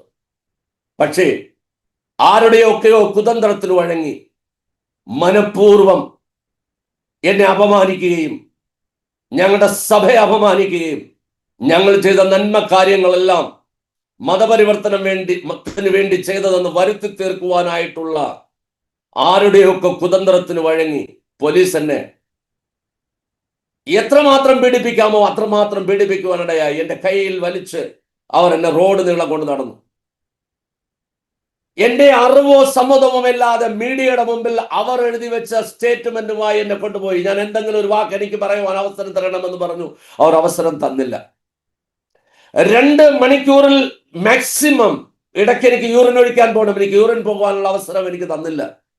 ഒരു ഭക്ഷണം കഴിക്കുവാനുള്ള അവസരം എനിക്ക് തന്നില്ല. വെള്ളം കുടിക്കുവാനുള്ള അവസരം എനിക്ക് തന്നില്ല. എൻ്റെ പ്രിയപ്പെട്ടവരുമായിട്ട് ഫോണിലൂടെയോ നേരിട്ടോ സംസാരിക്കുവാനുള്ള അവസരം എനിക്ക് തന്നില്ല. എൻ്റെ വക്കീലുമായിട്ട് സംസാരിക്കുവാനുള്ള അവസരം എനിക്ക് തന്നില്ല. പ്രത്യക്ഷമായി പറഞ്ഞാൽ മാനഹാനി വരുത്തത്തക്ക രീതിയിലുള്ള ആക്ഷനുകൾ എന്നിൽ നിന്നും ഉണ്ടായി. എന്നോട് അപ്രകാരമുള്ള കാര്യങ്ങൾ അവർ ചെയ്തു. അങ്ങനെ ചെയ്ത ശേഷം ചുറ്റുപാടും എന്നെ കോർട്ടിലോട്ട് കൊണ്ടുപോവുകയാണ്. കോർട്ടിലോട്ട് കൊണ്ടുപോകുന്ന സമയം റോഡ് മുഴുവനും എൻ്റെ ഞങ്ങളുടെ വിശ്വാസികൾ നിൽക്കുന്നു. ഞാൻ പഠിപ്പിച്ച പിള്ളേർ നിൽക്കുന്നു. സുവിശേഷ വിരോധികൾ നിൽക്കുന്നു. ഞങ്ങളുടെ സോഷ്യൽ ആക്ടിവിറ്റീസിലൂടെ നന്മകൾ പ്രാപിച്ച ആൾക്കാർ നിൽക്കുന്നു. അവിടെല്ലാം ഒരു വലിയ കുറ്റവാളിയെ കൊണ്ടുപോകുന്നത് പോലെ വലിച്ചഴിച്ച് കൊണ്ടുപോകുവാനിടയായി. കോർട്ടിനകത്ത് കൊണ്ടുപോയപ്പോൾ അവിടെ ഭക്ഷണമോ പാനീയമോ മരുന്നോ ഇല്ലാതെ ഷുഗർ ലോ ആയി പോയി. അല്പ ഷുഗർ പോലും തരാതെ വണ്ണം അവിടെ കുഴഞ്ഞു വീഴുന്ന അവസ്ഥ ഉണ്ടായി. മറ്റാരൊക്കെയോ അലറി വിളിച്ച് ഷുഗർ കൊണ്ടു തന്നു. അങ്ങനെയുള്ള ഒരു വലിയ അനുഭവത്തിലൂടെ എന്നെ അവർ കൊണ്ടുപോയി. ഒരു കഥ അവരുണ്ടാക്കി. അവർ ആരോപിച്ച ആരോപണങ്ങൾ ഒന്നും ഒരിക്കലും തെളിയിക്കുവാൻ കഴിയത്തില്ല. അതിനുള്ള ഗ്രൂപ്പുകളൊന്നും അവരിലില്ല. സുവിശേഷം പറഞ്ഞു എന്നത് സത്യം തന്നെ, പച്ചയായ സത്യം തന്നെ. ആയിരങ്ങൾ ദൈവഭാഗത്ത് വന്നു അവരുടെ ജീവിതത്തിൽ രൂപാന്തരം ഉണ്ടായി എന്നതും സത്യം തന്നെ. പക്ഷേ നമ്മുടെ ഭാരതത്തിലെ ഭരണഘടന പ്രകാരം തെറ്റായതൊന്നും ചെയ്തിട്ടില്ല എന്ന പൂർണ്ണ ബോധ്യം അന്നും ഇന്നും എല്ലാം എനിക്കുണ്ട്. പക്ഷെ മറ്റൊരാൾ ഒരു ആരോപി അവരുടെ ആരോപത്തിന് കഴിഞ്ഞ് അവർ എന്നെ കൊണ്ടുപോയി ചെല്ലുവിട്ടു. ജയിലിലാക്കിയ ശേഷം ആ ജയിലിലെ സൂപ്രണ്ടന്റുമായിട്ട് 15 ദിവസം മുൻപ് ഞങ്ങൾ പോയി പരിചയപ്പെട്ടതാ. എല്ലാ മാസവും ആ ജയിലിനകത്ത് ഞങ്ങൾക്ക് ശുശ്രൂഷയുള്ളതാ. ആ ജയിലിനകത്ത് ഞാൻ പ്രതീക്ഷിച്ചു എനിക്കൊരു പ്രിഫറൻസ് കിട്ടുമെന്ന്. പക്ഷെ 3 ദിവസം ആ ജയിലിനകത്ത് ക്രൂരമായ പീഡനങ്ങൾ നേരിടേണ്ടതായിട്ട് വന്നു. അതെന്താണെന്ന് ചോദിച്ചാൽ, പാസ്റ്റർ മുഹൂരിയായി പറഞ്ഞുവല്ലോ, പല TV ചാനലുകളും ആവർത്തിച്ച് കാണിച്ചു. അതെ, എല്ലാ ജയിലിന്റെ ബാരക്കുകളിലും TV വെച്ചിട്ടുണ്ട്. ആ TVകളിൽ സാധാരണ സിനിമയാണ് കാണാറുള്ളത്. പക്ഷേ അന്ന് അവർ ഏതോ രീതിയിൽ TV ന്യൂസ് ഇട്ടപ്പോൾ, റിപ്പബ്ലിക്കൻ TV, ആജ് തക് ന്യൂസ്, ഇന്ത്യ ന്യൂസ്, ഈ എന്നെയും പോലീസ് പൊടിച്ചു വലിച്ചു കൊണ്ടുപോകുന്നത് ആവർത്തിച്ച് ആവർത്തിച്ച് കാണിക്കുവാനിടയായി. സുവിശേഷ വിരോധികളായിട്ടുള്ള ആൾക്കാർ അതിനകത്തുണ്ട്. ഇവർ കൂട്ടം ചേർന്ന് അപമാനിക്കുവാനും കൂട്ടം ചേർന്ന് പീഡിപ്പിക്കുവാൻ ഇടയായി തീർന്നു. ആ ഹാൻഡ് പമ്പ് തൊടുവാനായിട്ട് എന്നെ അനുവദിച്ചില്ല, അത് തൊട്ടാൽ അയിത്തമെന്ന് പറഞ്ഞു. വെള്ളം കുടിക്കുന്ന മഗ് തൊടുവാനായിട്ട് എന്നെ അനുവദിച്ചില്ല, അത് തൊട്ടാൽ അയിത്തമായി തീരുമെന്ന് പറഞ്ഞു. ഭക്ഷണം കടിക്കുവാനുള്ള പാത്രം എനിക്ക് തന്നില്ല, അത് തൊട്ടാൽ അയിത്തമായി തീരുമെന്ന് പറഞ്ഞു. എന്റെ ഭവനത്തിൽ നിന്ന് കൊണ്ടുവന്ന വസ്ത്രം പോലും എന്റെ അടുക്കൽ എത്താതെ വണ്ണം 3 ദിവസം ഒരേ വസ്ത്രം ധരിച്ചുകൊണ്ട് കഴിയേണ്ട അവസ്ഥ വന്നു. തലേ ദിവസത്തെ ഭക്ഷണം വെച്ച് അത് പട്ടി പോലും കഴിക്കാത്ത ഭക്ഷണം നിർബന്ധമായി കഴിപ്പിച്ചു. കയ്യിൽ തുറപ്പ് തന്ന് മുറ്റം അടിച്ചു വാരിപ്പിച്ചു. 3 ദിവസങ്ങൾ ഏത് രീതിയിലുള്ള കർത്താവിന്റെ ആ പീഡനത്തോട് പങ്കുചേരുവാനുള്ള അവസരം കർത്താവ് എനിക്ക് തന്നു. പലപ്പോഴും ഞാൻ ചിന്തിച്ചു, കർത്താവേ, എന്താ എന്റെ ജീവിതത്തിൽ സംഭവിക്കുന്നത്? പക്ഷെ അതിലൂടെയെല്ലാം ഞാൻ പഠിച്ച ചില പാഠങ്ങളുണ്ട് സഹോദരങ്ങളെ, അത് പറയാതിരിക്കാൻ കഴിയത്തില്ല. എന്നെ കർത്താവ് ആ അവസ്ഥയിൽ കൊണ്ടുപോയതാണ്. ഞാൻ ആരോ ആണെന്നും എനിക്ക് എന്തെങ്കിലും ചെയ്യുവാൻ കഴിയുമെന്നും ഒക്കെ ഞാൻ ധരിച്ചിരുന്നു. പക്ഷെ എന്റെ കർത്താവ് ആ സ്ഥലത്ത് കൊണ്ടുപോയ ശേഷം വ്യക്തമായി എന്നെ പഠിപ്പിച്ചു, നീ ആരുമല്ല, നിനക്കൊന്നും ചെയ്യുവാൻ കഴിയത്തില്ല, എനിക്ക് മാത്രമേ ചെയ്യുവാൻ കഴിയത്തുള്ളൂ എന്ന ബോധ്യം കർത്താവ് എനിക്ക് തന്നു. 3 ദിവസങ്ങൾ കഴിഞ്ഞപ്പോൾ സാഹചര്യങ്ങൾ മാറ്റിമറിയുവാനിടയായി. 3 ദിവസങ്ങൾ കഴിഞ്ഞപ്പോൾ ജയിൽ അധികാരികൾ എന്നെ മനസ്സിലാക്കി. എനിക്കായൊരു പുതിയ ഓർഡർ വരുന്നു. വേണ്ടുന്ന രീതിയിൽ കിട്ടാവുന്നതിൽ വെച്ച് ഏറ്റവും നല്ല ഫെസിലിറ്റീസും, കിട്ടാവുന്നതിൽ വെച്ച് ഏറ്റവും നല്ല ഭക്ഷണവും, കിട്ടാവുന്നതിൽ വെച്ച് ഏറ്റവും നല്ല കെയറും, കിട്ടാവുന്നതിൽ വെച്ച് ഏറ്റവും നല്ല ബഹുമാനവും ആ ജയിലിൽ എന്നെ എവിടെ താഴ്ത്തിയോ അവിടെ തന്നെ കർത്താവ് ഉയർത്തുവാനായിട്ട് ഇടയായി തീർന്നു. അവിടെ ചില അത്ഭുതങ്ങൾ ചെയ്ത് അത് പറയുവാനായിട്ട് ഞാൻ ആഗ്രഹിക്കുക. ഒരുപാട് പേരോട് സുവിശേഷം പറയുവാനൊന്നും എനിക്ക് പറ്റിയില്ല. അവിടെ പലരും പറഞ്ഞു കേട്ടിട്ടുണ്ട്, അവിടെ ആരാധന നടത്തിയെന്നും അത് ചെയ്യുമെന്നും എനിക്കറിയത്തില്ല. അവിടുത്തെ സാഹചര്യത്തിൽ എനിക്ക് അങ്ങനെ ഒന്നും ചെയ്യുവാൻ കഴിഞ്ഞിട്ടില്ല. പക്ഷെ ദൈവത്തിന്റെ പരിശുദ്ധാത്മാവ് ചില കാര്യങ്ങൾ ചെയ്തു, അത് പറയാതിരിക്കാനും കഴിയത്തില്ല. ഒന്ന്, എന്റെ ഇന്റേണൽ മനുഷ്യനെ, അതായത് എന്റെ അകത്ത മനുഷ്യൻ ബലപ്പെടുവാൻ കർത്താവിനെ സഹായിച്ചു. ഡിപ്രഷനിൽ നിന്നും കർത്താവിനെ സഹായിച്ചു. എന്നോട് കർത്താവ് വ്യക്തമായും സംസാരിച്ചു. മത്തായി സുവിശേഷം 5-ാം അധ്യായം അതിന്റെ 10 മുതൽ 12 വരെയുള്ള ഭാഗങ്ങളിൽ നിന്ന് കർത്താവിനോട് സംസാരിച്ചു. നീ അനുഭവിക്കുന്നത് സന്തോഷിക്കേണ്ട സമയമാണ്, ദുഃഖിക്കേണ്ട സമയമല്ല. നിന്റെ സ്വർഗത്തിലെ പ്രതിഫലം ഇത് കൂടിക്കൊണ്ടിരിക്കുകയാണ്. ഈ ലോകത്തിൽ ആത്മാക്കളുടെ എണ്ണം കൂടിക്കൊണ്ടിരിക്കുകയാണ്. ഞാൻ പറഞ്ഞു, അതേ കർത്താവേ. യോഹന്നാൻ 12:24 പ്രകാരം ഒരു ഗോതമ്പ് മണി നിലത്ത് വീണ് അത് ചത്തു എങ്കിൽ അധികം ഫലം കായ്ക്കുന്നുവെങ്കിൽ ഞാൻ ഈ വഴിയിലൂടെ കടന്നു പോകുന്നത് കൊണ്ട് ഇനിയും ശേഷിക്കുന്ന സ്ഥലങ്ങളിൽ സുവിശേഷം എത്തുവാൻ അതൊരു മുഖാന്തരമായി തീരുന്നു എങ്കിൽ, ഇനിയും ജനങ്ങൾ മാനസാന്തരപ്പെടുവാൻ അതൊരു മുഖാന്തരമായി തീരുന്നുവെങ്കിൽ, ഇനിയും യേശുവിന്റെ ശിഷ്യന്മാരുണ്ടാകുവാൻ അതൊരു മുഖാന്തരമായി തീരുന്നുവെങ്കിൽ, ഇനിയും ലീഡർഷിപ്പ് ഡെവലപ്പ് ചെയ്യുവാൻ അതൊരു മുഖാന്തരമായി തീരുന്നുവെങ്കിൽ, ഇനിയും സഭ സ്ഥാപിതമാകാൻ അതൊരു മുഖാന്തരമായി തീരുന്നുവെങ്കിൽ ആയിക്കൊള്ളട്ടെ കർത്താവേ. ആ ഗോതമ്പ് മണിയായി വീണ്ടും വീണ്ടും നിലത്തു വീഴുവാൻ ഞാൻ ഒരുക്കമാണെന്ന് പറഞ്ഞുകൊണ്ട് അവിടെ സമർപ്പിക്കുവാൻ കർത്താവ് എനിക്ക് അവസരം ഒരുക്കി. ഹല്ലേലൂയ. അത് കഴിഞ്ഞ ശേഷം പിന്നെല്ലാം അത്ഭുതങ്ങളായിരുന്നു. എനിക്കൊന്നും ചെയ്യുവാൻ കഴിയത്തില്ല എന്ന് എനിക്ക് ബോധ്യമായപ്പോൾ, എന്റെ പ്രിയപ്പെട്ടവർക്കൊന്നും ചെയ്യുവാൻ കഴിയത്തില്ല എന്ന് അവർക്ക് ബോധ്യമായപ്പോൾ, ഞങ്ങൾ പൂർണ്ണമായും സറണ്ടറായി. ഞങ്ങൾ പൂർണ്ണമായും ദൈവകരങ്ങളിൽ സമർപ്പിച്ചു. 14 ദിവസത്തെ റിമാൻഡിലോട്ടാണ്, പോലീസ് റിമാൻഡിലോട്ടാണ് എന്നെ അയച്ചത്. ആ 14 ദിവസത്തെ റിമാൻഡിലോട്ട് പോയപ്പോൾ അപ്രതീക്ഷിതമായ പല അത്ഭുതങ്ങളും കർത്താവ് ചെയ്തു. ഞാൻ വിശ്വസിക്കുന്നു, പത്രോസ് ജയിലിലായിരുന്നപ്പോൾ സഭ ശ്രദ്ധയോടെ പ്രാർത്ഥിച്ചതുപോലെ, പത്രോസ് ജയിലിൽ നിന്നും ഇറങ്ങി വന്ന് തങ്ങളുടെ കണ്ണിൽ കാണുന്നത് വരെ പ്രാർത്ഥിച്ചതുപോലെ, ഈ ആജാദി ടിവിയിലൂടെ ഉള്ള പ്രേക്ഷകരും പാസ്റ്റർ ഫിന്നി യോഗന്നാന്റെ നേതൃത്വത്തിൽ പ്രാർത്ഥിച്ച ആയിരങ്ങളുടെ ദൈവമക്കളുടെയും പ്രാർത്ഥനയാൽ എന്നെ ഒരിക്കൽ പോലും കണ്ടിട്ടില്ലാത്ത ആയിരങ്ങളുടെ പ്രാർത്ഥനയുടെ റിസൾട്ടായി കാര്യങ്ങളെല്ലാം ദൈവം ടേക്ക് ഓവർ ചെയ്യുവാനിടയായി. അതിന്റെ പിന്നിലൂടെ നടന്ന ചില കാര്യങ്ങൾ കൂടെ പറയുവാൻ ആഗ്രഹിക്കുന്നു. ഒന്ന്, 14 ദിവസത്തെ റിമാൻഡിൽ പോയ വ്യക്തിയെ 14 ദിവസങ്ങൾ കഴിഞ്ഞ ശേഷം മാത്രമേ വിടാവൂ. പക്ഷെ കർത്താവ് 7-ാമത്തെ ദിവസം എനിക്ക് ജാമ്യം തന്നു. 7-ാമത്തെ ദിവസം. 2 ആന്റി കൺവെൻഷൻ ബില്ല് വന്ന ശേഷം വളരെ കുറച്ചു പേർക്ക് മാത്രമേ സെക്ഷൻ കോർട്ടിൽ നിന്ന് ജാമ്യം കിട്ടിയിട്ടുള്ളൂ. അതും ഇത്രയും പ്രമാദമായ ഈ കേസിൽ 7 ദിവസം കൊണ്ട് സെക്ഷൻ കോർട്ടിൽ നിന്നും ജാമ്യം കിട്ടുമെന്ന് അറിയപ്പെടുന്ന വക്കീൽമാരോ അറിയപ്പെടുന്ന ലോയർമാരോ അറിയപ്പെടുന്ന ആരും പറഞ്ഞിട്ടില്ല. ഇവൻ ഞാൻ തന്നെ വിശ്വസിച്ചിട്ടില്ല. 7-ാമത്തെ ദിവസം കർത്താവ് ജാമ്യം തന്നു.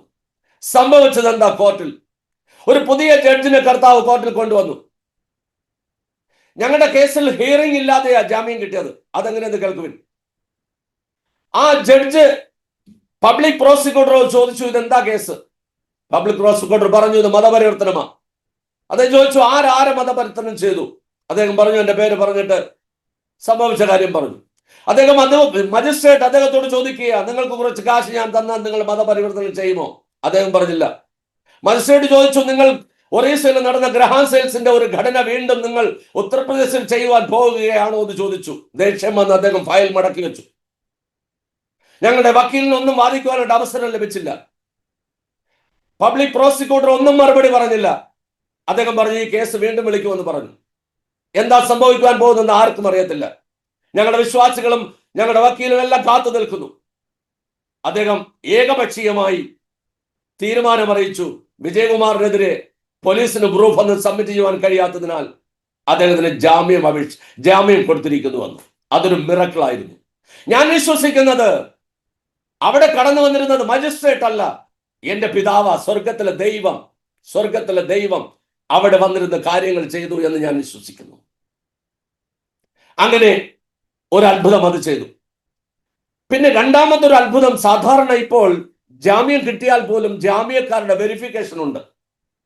പല പ്രധാനപ്പെട്ട കേസുകളിലും പല പിടിപാടുള്ള അവർക്ക് പോലും 3 ദിവസമെങ്കിലും എടുക്കും വെരിഫിക്കേഷൻ കഴിഞ്ഞിട്ട് പുറത്തു വരുവാൻ. പക്ഷെ ദൈവകൃപയാൽ കർത്താവ് അന്നേ ദിവസം തന്നെ വെരിഫിക്കേഷൻ കഴിഞ്ഞ് പുറത്തു വരുവാൻ കർത്താവ് എനിക്ക് കൃപയാൽ അവസരം ഒരുക്കിയിരിക്കുന്നു. ഞാൻ പുറത്തു വന്നപ്പോൾ എനിക്ക് കാണുവാൻ കഴിഞ്ഞതായ കാര്യം, ഞങ്ങളുടെ വിശ്വാസികൾ രാത്രി കൂട്ടമായി നിൽക്കുന്നു. സാധാരണ സംഭവിക്കുന്നത്, പാസ്റ്ററെ പിടിച്ചുകൊണ്ട് പോകുമ്പോൾ വിശ്വാസികൾ ഭയന്നോടുന്നു, ദൈവവേലക്കാർ ഭയന്നോടുന്നു. അങ്ങനെ ഒന്നും കണ്ടില്ല. ഒരു കൂട്ടം വിശ്വാസികളെ ഞങ്ങൾക്ക് കണ്ണിന്റെ മുൻപിൽ കാണുവാൻ കഴിഞ്ഞു. കരഞ്ഞുകൊണ്ട് അവർ നിൽക്കുന്നു. സഹോദര, ഞങ്ങൾ നിങ്ങൾക്ക് വേണ്ടി പ്രാർത്ഥിക്കുകയായിരുന്നു. അപ്പോൾ ദൈവത്തിന്റെ ആത്മാവ് എന്നോട് പറയുകയായിരുന്നു, 1995 വീട്ടുകാരെയും ബന്ധുക്കളെയും സ്വന്തക്കാരെയും വിട്ട് കർത്താവിന് വേണ്ടി ഞാനും കുടുംബവും വന്നത് വ്യർത്ഥമായില്ല. ഗോതമ്പ് മണി പോലെ നിലത്ത് വീട് ചത്തത് അത് വ്യർത്ഥമായില്ല. യോഹന്നാൻ 15:2 പറയുന്നത് പോലെ ഫലം കായ്ക്കാത്ത കൊമ്പൊക്കെയും വെട്ടി മാറ്റിക്കളയുന്നു, കായ്ക്കുന്നുവെങ്കിലും അത് ചെത്തി വെടിപ്പാക്കുന്നു. കർത്താവെ, ഈ ചെത്തി വെടിപ്പാക്കുന്ന ഈ പ്രക്രിയയിലൂടെ, ഈ 3 മേജറായ ഇൻസിഡന്റിലൂടെ നീ ഞങ്ങളെ ശക്തീകരിച്ചത് കൊണ്ടാണ് ഈ വലിയ കൂട്ടം വിശ്വാസികളെ കാണുവാൻ കർത്താവ് അവസരം ഒരുക്കിയിരിക്കുന്നത്. അവരുടെ സ്നേഹം കണ്ടപ്പോൾ, അതായത് വാസ്തവമായി സഭയിലൂടെ ദൈവത്തിന്റെ സ്നേഹം, ദൈവം എത്ര ഞങ്ങളെ സ്നേഹിക്കുന്നുവെന്ന്, ദൈവം നോർത്ത് ഇന്ത്യയെ എത്ര സ്നേഹിക്കുന്നുവെന്ന്, ദൈവം ഉത്തർപ്രദേശിനെ എത്ര സ്നേഹിക്കുന്നുവെന്ന് കണ്ണാൽ കാണുവാൻ കർത്താവ് ഞങ്ങൾക്ക് അവസരം ഒരുക്കി തന്നു. ആ സ്നേഹത്തിന്റെ മുൻപിൽ ഒരിക്കൽ കൂടി ഞങ്ങൾ ചില തീരുമാനങ്ങൾ എടുത്തിരിക്കുന്നു.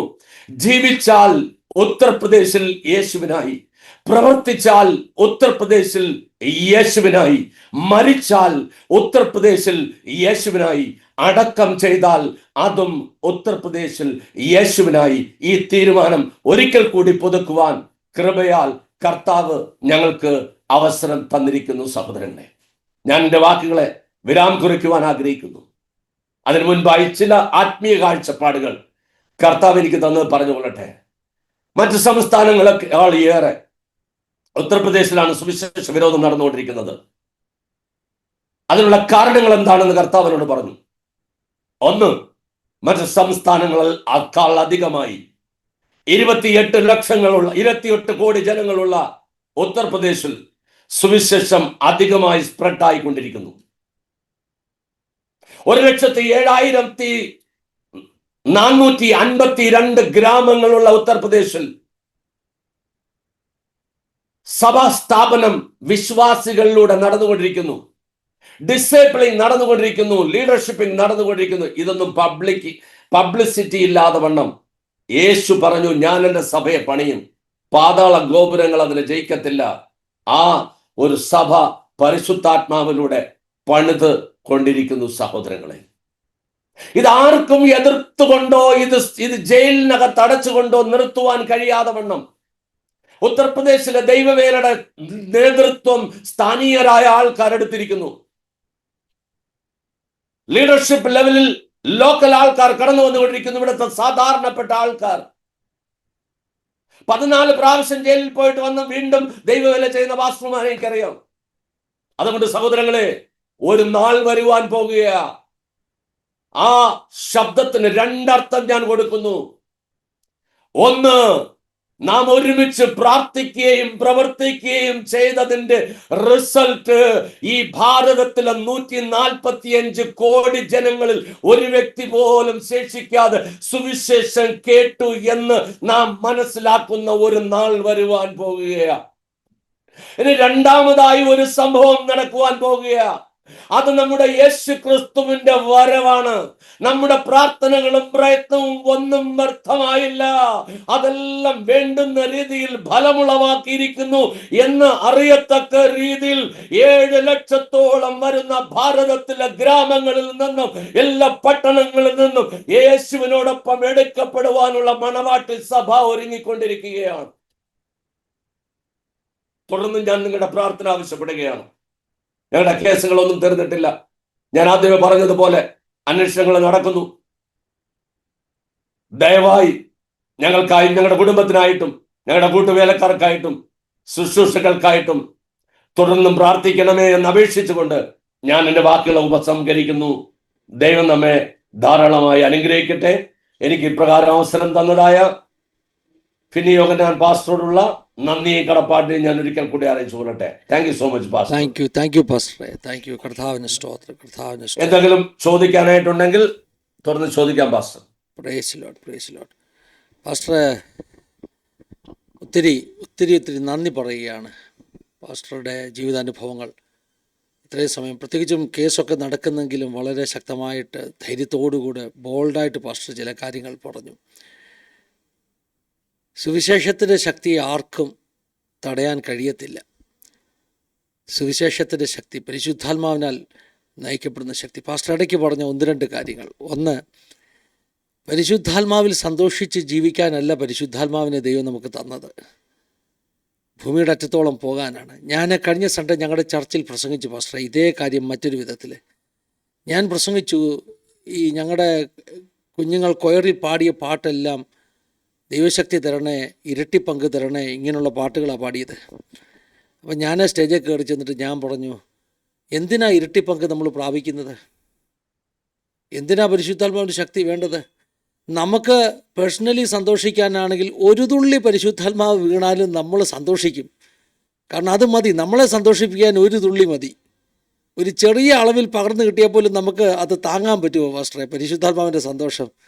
ഇരട്ടിപ്പങ്ക് ചോദിക്കുന്നത് നമുക്ക് സന്തോഷിച്ചിരിക്കാൻ വേണ്ടിയല്ല. ഇരട്ടിപ്പങ്ക് ചോദിക്കുന്നത് നമുക്ക് ഒരു തലമുറയ്ക്ക് ചെയ്യാൻ കഴിയാത്തത് അടുത്ത തലമുറ ചെയ്യാനാണ്. ഏലിയാവിൻ്റെ തലമുറയ്ക്ക് ചെയ്യാൻ കഴിയാത്തത് ഏലീശയുടെ തലമുറയ്ക്ക് ചെയ്യണമെങ്കിൽ തനിയെ സന്തോഷിച്ചിരിക്കുന്ന ഒരു തുള്ളി പോരാ, ഇരട്ടിപ്പങ്ക് വേണം. ഞാൻ കഴിഞ്ഞ 2 ആഴ്ച ദൈവത്തോട് ചോദിച്ചൊരു കാര്യം പാസ്റ്ററെ, ഞാനിങ്ങനെ ചോദിച്ചു. ചില ദൈവദാസന്മാർ നോർത്ത് ഇന്ത്യയിലൊക്കെ ഉണ്ട്, 5000 ചർച്ചുകൾ അദ്ദേഹത്തിൻ്റെ കീഴിലുണ്ട്. എന്നാൽ അദ്ദേഹത്തിന് പേഴ്സണൽ പ്രെയറിന് സമയമുണ്ട്, അദ്ദേഹത്തിന് ഒത്തിരി കാര്യങ്ങൾക്ക് സമയമുണ്ട്. 2000 പേര് 10,000 പേരൊക്കെ ഉള്ള വിശ്വാസികളുള്ള ചർച്ചിൽ ശുശ്രൂഷിക്കുന്ന ദൈവദാസന്മാർ, അവർക്ക് ഒത്തിരി സമയമുണ്ട്. അപ്പോൾ ഞാൻ ദൈവത്തോട് ചോദിച്ചു, കർത്താവ് ഇതെങ്ങനെയാണ് സാധിക്കുന്നത്? ഞാൻ ശുശ്രൂഷിക്കുന്ന സഭയിൽ എല്ലാം കൂടി ഒരു 10-60 ഫാമിലിയുണ്ട്, പക്ഷേ എനിക്ക് പലപ്പോഴും സമയം കിട്ടത്തില്ല. അപ്പം ഞാൻ ദൈവത്തോട് ചോദിച്ചു, കർത്താവേ എനിക്കും അവർക്കും തമ്മിലുള്ള വ്യത്യാസം എന്താ? ഈ പറഞ്ഞ 50,000 പേരുള്ള ചർച്ചിൻ്റെ പാസ്റ്റർ അദ്ദേഹം എങ്ങനെ ഇത് കൊണ്ടുപോകുന്നത്? ഈ 5,000 പേരുള്ള 5,000 പാസ്റ്റേഴ്സുള്ള ഓർഗനൈസേഷൻ്റെ ലീഡർ എങ്ങനെ ഇത് കൊണ്ടുവന്നത്? പാസ്റ്ററെ, ദൈവം കഴിഞ്ഞ ആഴ്ച എന്നോട് സംസാരിച്ചു, എടാ അത് അവരല്ല ചെയ്യുന്നത്, പരിശുദ്ധാത്മാവാണ്. ആമേൻ. ഇന്ന് പാസ്റ്റർ സാക്ഷ്യം പറഞ്ഞപ്പോൾ അത് പറഞ്ഞു. പാസ്റ്റർ പറഞ്ഞു, ഇത് ഞാനല്ല ചെയ്യുന്നത്, മനുഷ്യനാൽ അസാധ്യമായത്. എനിക്ക് അറിയില്ല. കഴിഞ്ഞ ആഴ്ച ഞാൻ ദൈവത്തോട് ചോദിച്ചതിന് മറുപടി കർത്താവ് എന്നോട് സംസാരിച്ചത് പാസ്റ്ററിനോട് ഇന്ന് കേൾക്കുക. കർത്താവിനോട് പറഞ്ഞോടാ, ഹ്യൂമൻ കപ്പാസിറ്റിയിലല്ല അത് നടക്കുന്നത്. നീ നിൻ്റെ കപ്പാസിറ്റിയിലാണ് 60 പേരെ നടത്താൻ നോക്കിയിട്ട് നീ ക്ഷീണിച്ചു പോകുന്നത്. പക്ഷേ നിനക്ക് പറ്റാത്തത് പരിശുദ്ധാത്മാവ് ചെയ്യാൻ തുടങ്ങുമ്പോൾ വെറുതെ നിന്നു കൊടുത്താൽ മതി. പരിശുദ്ധാത്മാവിന് അസാധ്യമായതിനെ സാധിപ്പിക്കാൻ കഴിയും. ഞാനത് പാസ്റ്റർ അത് പറഞ്ഞപ്പോൾ എന്നോട് സംസാരിക്കുന്നത് പോലെ പറഞ്ഞ ഭാഗം ഒന്ന് ആവർത്തിച്ചത് കേട്ടോ. പാസ്റ്റർക്ക് അതിനെക്കുറിച്ച് എന്തെങ്കിലും പ്രേക്ഷകർക്ക് വേണ്ടി അവരുടെ അനുഗ്രഹത്തിന് വേണ്ടി ഒന്നുകൂടെ ഒന്ന് എക്സ്പ്ലെയിൻ ചെയ്യാൻ പറ്റുമെങ്കിൽ അനുഗ്രഹമായിരിക്കും. യെസ് പാസ്റ്റർ, എനിക്കത് പറയുന്നതിൽ സന്തോഷമുണ്ട് പാസ്റ്ററെ.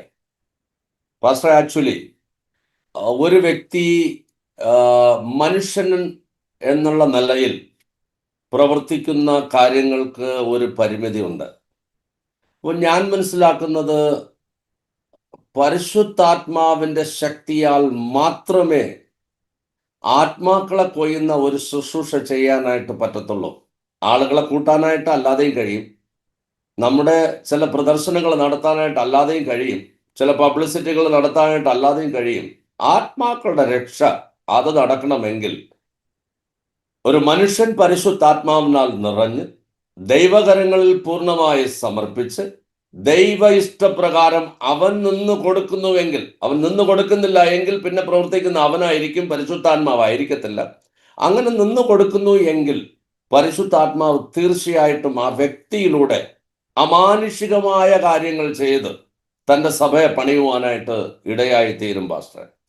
ഇപ്പോ എനിക്ക് പറയുവാനുള്ളത്, സാധാരണക്കാരിലൂടെ കർത്താവ് പരിശുദ്ധാത്മാവ് അസാധാരണമായ കാര്യങ്ങൾ ചെയ്യും.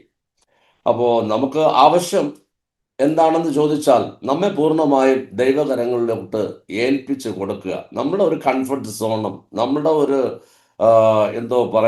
ലിമിറ്റേഷനുകളും എല്ലാം വിട്ട് നമ്മെ ദൈവകരങ്ങളിൽ ഏൽപ്പിച്ചാൽ തീർച്ചയായിട്ടും അനേകർക്ക് പ്രയോജനപ്പെടുന്ന രീതിയിൽ നമ്മുടെ ജീവിതത്തെ രൂപാന്തരപ്പെടുത്തുവാൻ കർത്താവിന് കഴിയും പാസ്റ്റർ.